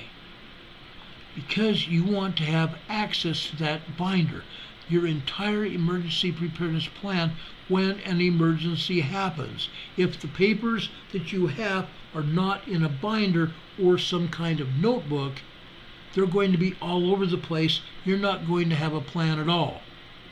You're not going to be able to find those pieces of paper. Put them together in a binder, in some kind of book. Write it down. I printed mine up. That's why I have a binder today. I printed mine up and put them in a binder. You can easily do that by buying plastic sheets to stick your sheets into, stick your paper sheets into. Okay? A binder to help you organize all of your important documents in one place in case of an emergency. In this case, not in case, because an emergency is going to happen. An emergency binder is going to be an integral part of your survival kit or your bug out plan, your emergency plan. Now, here are some ideas. Here are just some ideas of what to put in your binder, in your emergency plan. Let's talk A to Z here. First, addresses. ICE, ICE. What do I mean about ICE? ICE. In case of an emergency. In case of an emergency. On your phones. On your phones. Let me bring mine up.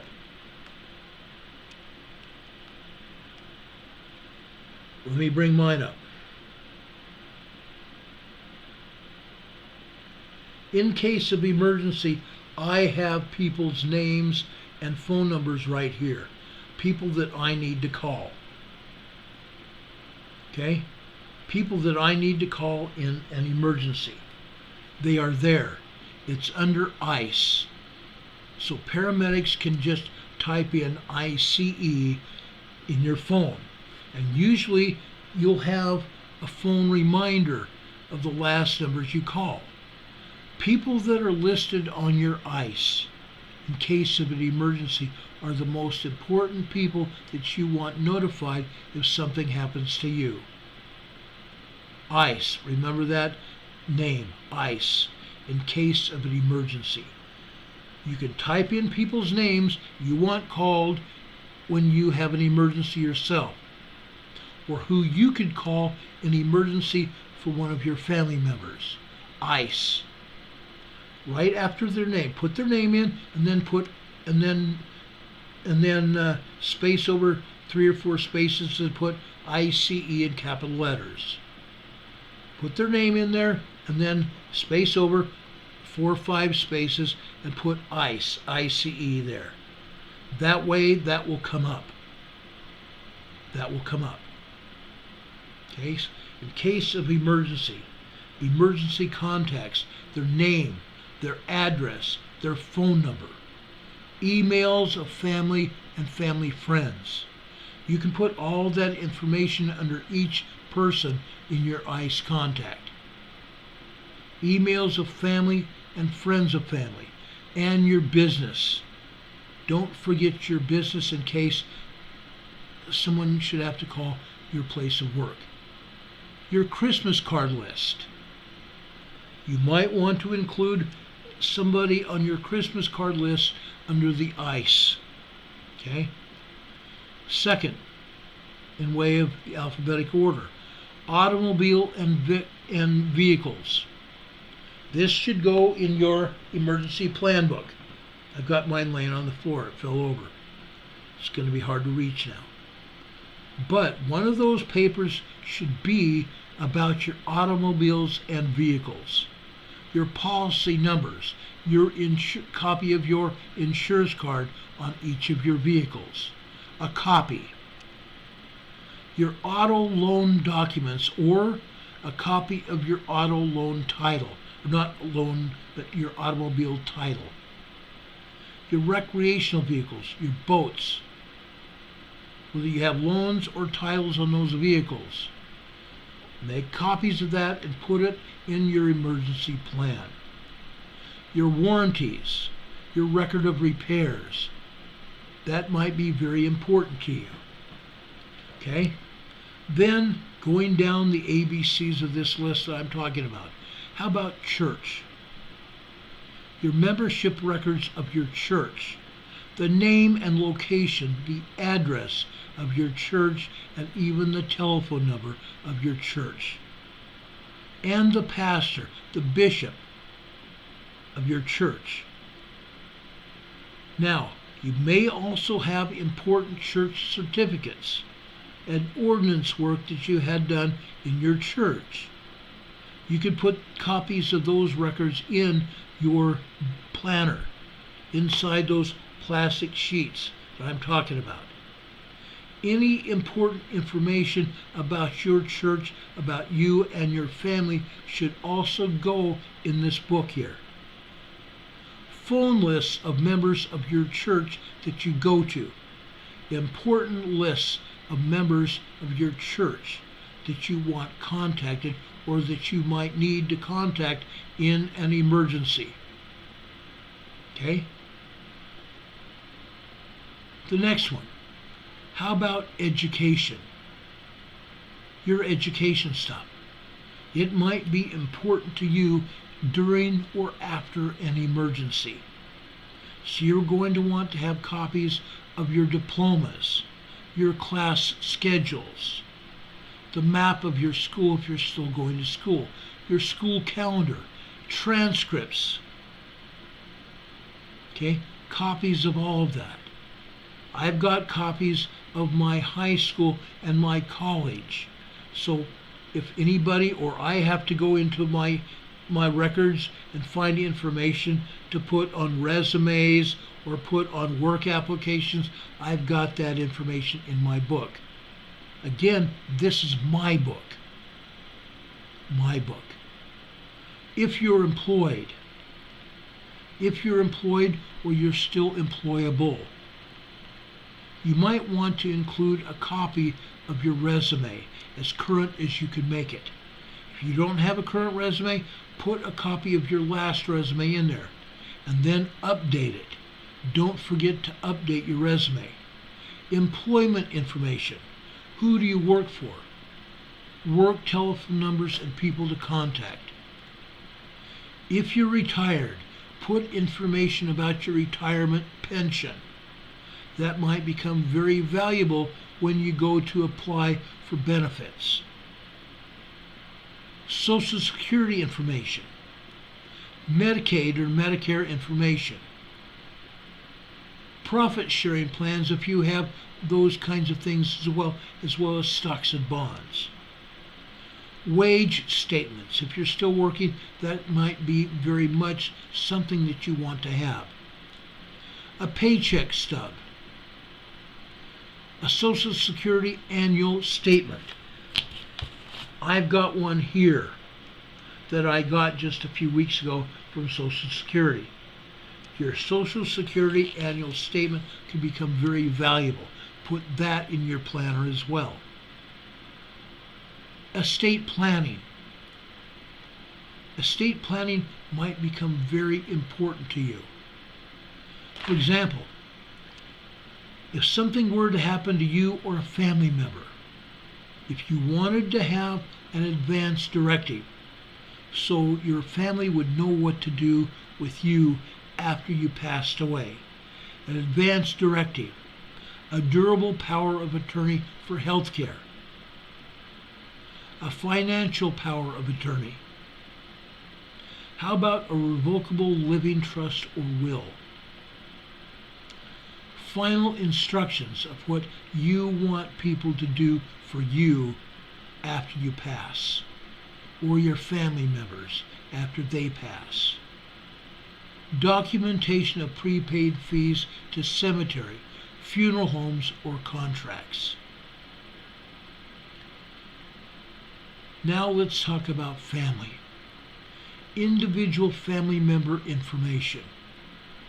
Individual family member information. Dates of birth. This information could be dates of birth, christening dates, or anything like that. It could be their education dates. Specific highlights in each of your family members' education might be important. You never know. If they are members of some ball club, some special team or organization. You might want to put that there for yourself and each member of your family. Pictures of family members, current. Color pictures of family members. Make sure they are current photos in case you have to identify them after some emergency has happened. Or you're trying to locate those family that you have been separated from because of the disaster. Have current pictures, color pictures.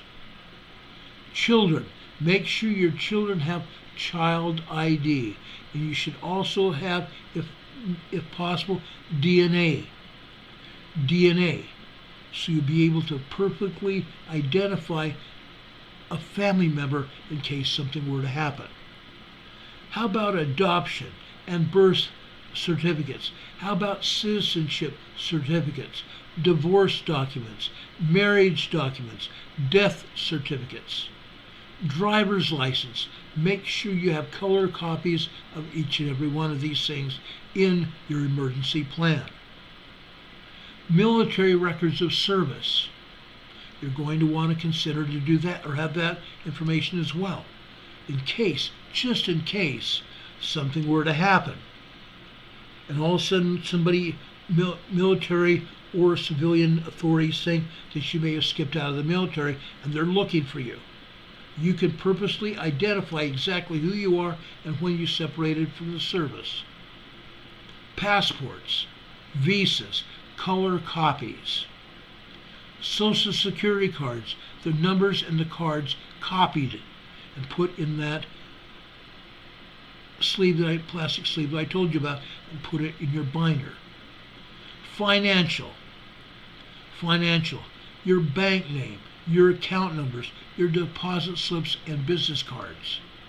Put those also in one of those plastic sleeves so you have those available. Okay? Deposit slips, withdrawal slips, credit cards, credit card information, if lost, phone numbers, investments, annuity contracts, bonds, folks, CDs, IRAs, stock certificates. Make sure you have all that information as well. Mutual funds and money market certificates. Safe deposit box number and location and list of contents. Your tax return, copies of the last 3 years for your tax returns. Copies of your last 3 tax returns. Now, for those of us that do genealogy, have a backup.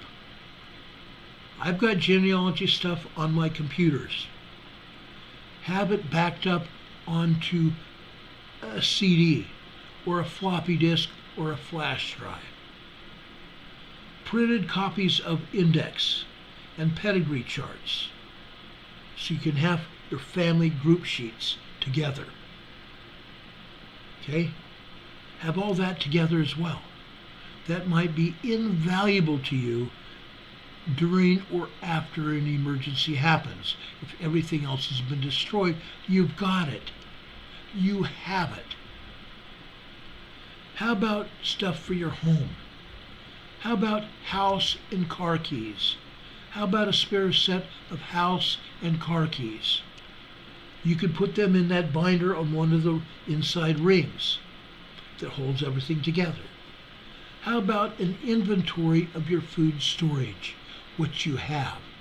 Say your house burns down.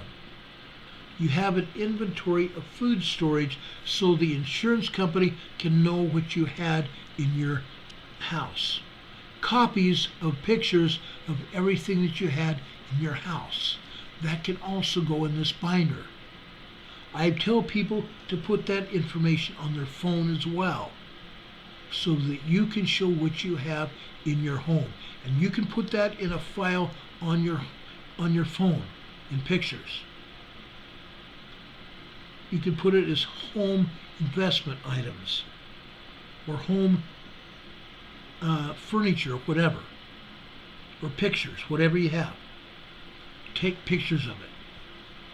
How about if you have a home, you want to have an appraisal of what that home was worth?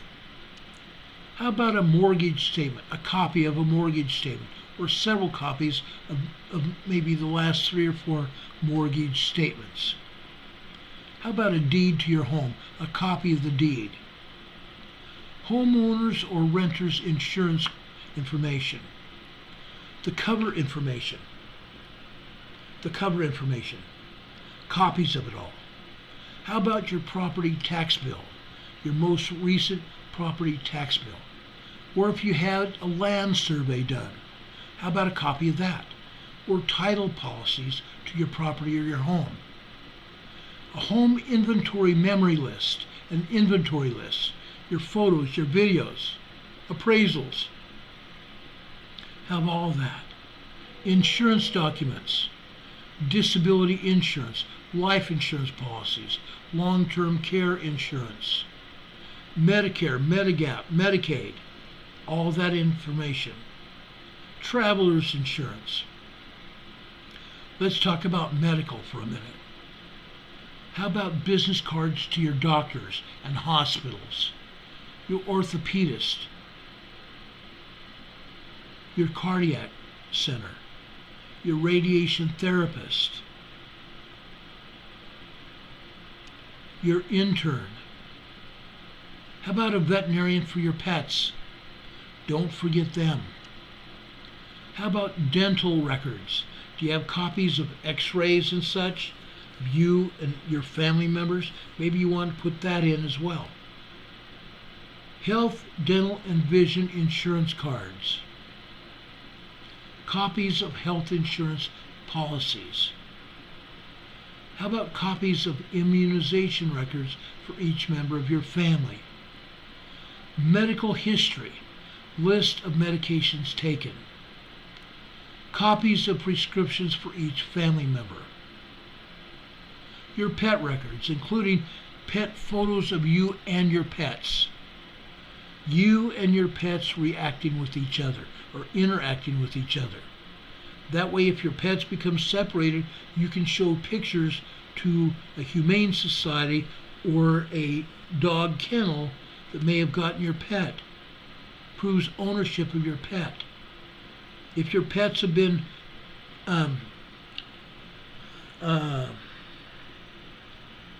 injected with that little identification device, make sure you have that information as well. Your pictures and keepsakes, make sure you've got that as well. On CDs, on memory sticks, negatives of important pictures and keepsakes. Now, a disaster bug-out binder. Everything that I've talked about so far and more. What you want to do, what you want to do to keep yourself safe. Okay? A disaster bug-out binder as well. Okay?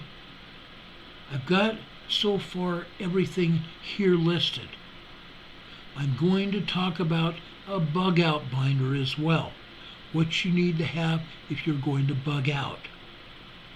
All these things are very important. I'm trying to get chips for dogs. That's absolutely right, Rob. Chips for the dogs. That little chip means a lot. I don't like any human getting a chip. I didn't like my dogs getting chipped, but I thought if they get away, I want some way to locate them. And so yes, I broke down and had them chipped. I hate that idea. Again, that's one of the things that I hate about our society. It comes back to this here. Okay? I'm sorry, that's upside down. You get it. Okay? This is the NWO. Okay? Or the OWO. Okay? I don't like those people. Okay? I don't. But that's what it's come down to. That's why I had a hard time chipping my dogs. Okay? But I did it because I love my pups. They're my buddies. They're my pals. They're my kids. Now, folks, tomorrow night we're going to continue this. This is not over. I want you to know what's going on. I want you to be able to have that information you need during an emergency. Okay? What would you do if someone came into your home uninvited? What if someone came into your home uninvited? We're going to talk about that tomorrow night. I am trying to prepare you for what's going on. I'm trying to get you to know what's going on. We may not have more time. Like I said, I wanted to do this on Saturday, but I was sick. I wasn't able to. But I want you to have all the information you can get, so you can be ready and aware of everything that you need to do. Okay? And I'm actually going to go through one of my emergency preparedness plans, step by step through it, so you will have that information. Okay? What would someone do if someone came into your home? What would you do if someone came into your home uninvited? We're going to talk about that tomorrow night. Does anybody have any questions so far? Lisa Spencer says, where are some questions to think over in your head and prepare your minds? And it goes far more than just having this in your mind. You need to write it down. Write it down. If you don't write it down, it's only a wish. And in an emergency, you're going to forget everything. I'll tell you, you're going to forget everything except maybe even your name. You may forget that. I'm trying to give you as much information as I possibly can. Okay? I'm trying to give you so much information. We don't have much time. We don't have much time.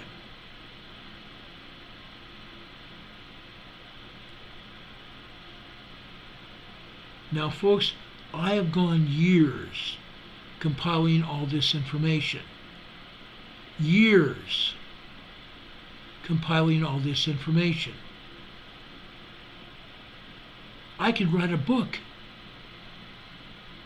and I could sell it for thousands of dollars. I could make thousands of dollars. I've also got information over on our website. That website information is below this program today, in our program description. You can go over there in the file sharing area and find even more information. I put it there for a reason. We don't have much time left.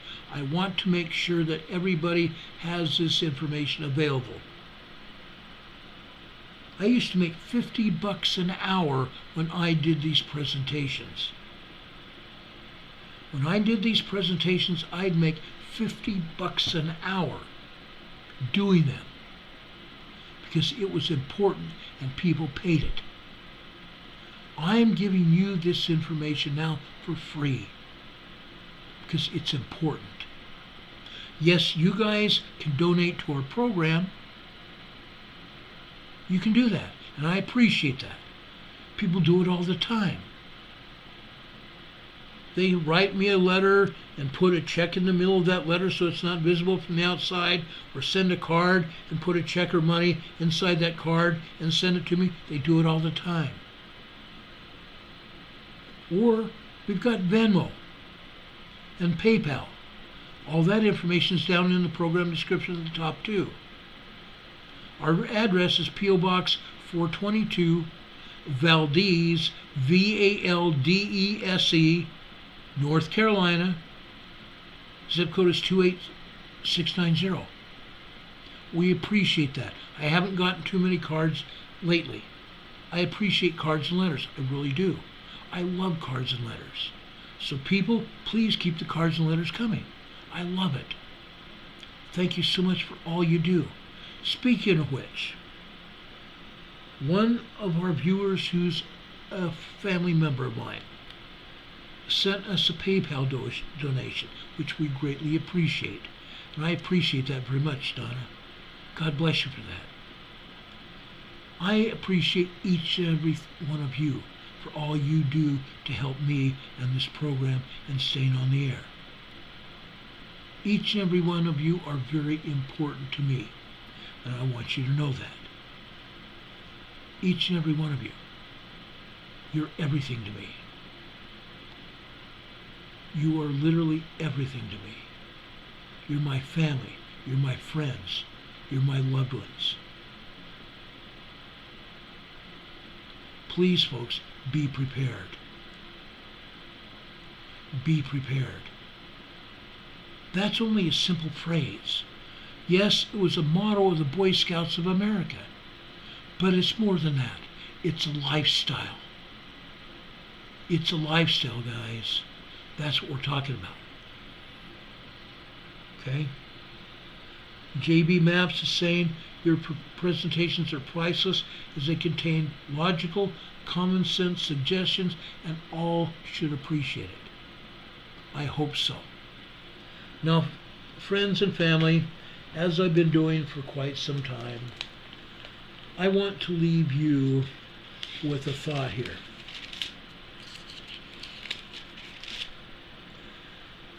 I want to leave you with a thought. This comes from Hebrews chapter 5, verse 9, starting with verse 9.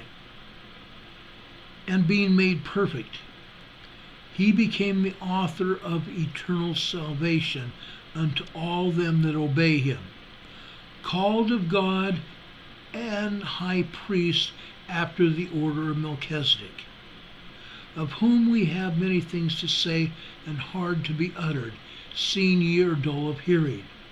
Verse 12. For when for the time ye ought to be teachers, ye have need that one teach you again, which be the first principles of the oracles of God, and are become such as need of milk, not of strong meat. For everyone that useth milk is unskillful in the word of righteousness, for he is a babe. Each one of us, brothers and sisters, are babes, searching to get past the milk. A lot of people can't handle anything more than milk. If you can't handle anything more than milk, then you need to drink milk.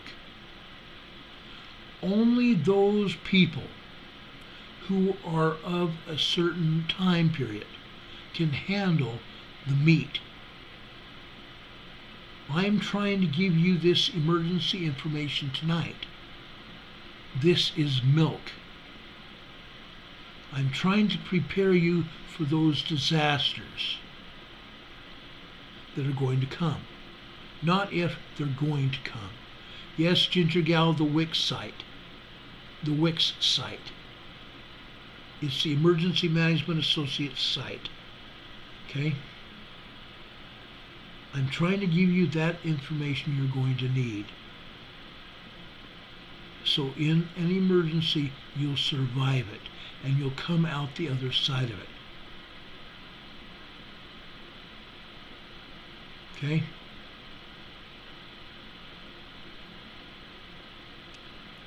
I'm trying to give you plain and precious information. Lisa Spencer says most will not be ready for the things coming, and nothing can prepare you for it. It will not be any movie, not to mention other things.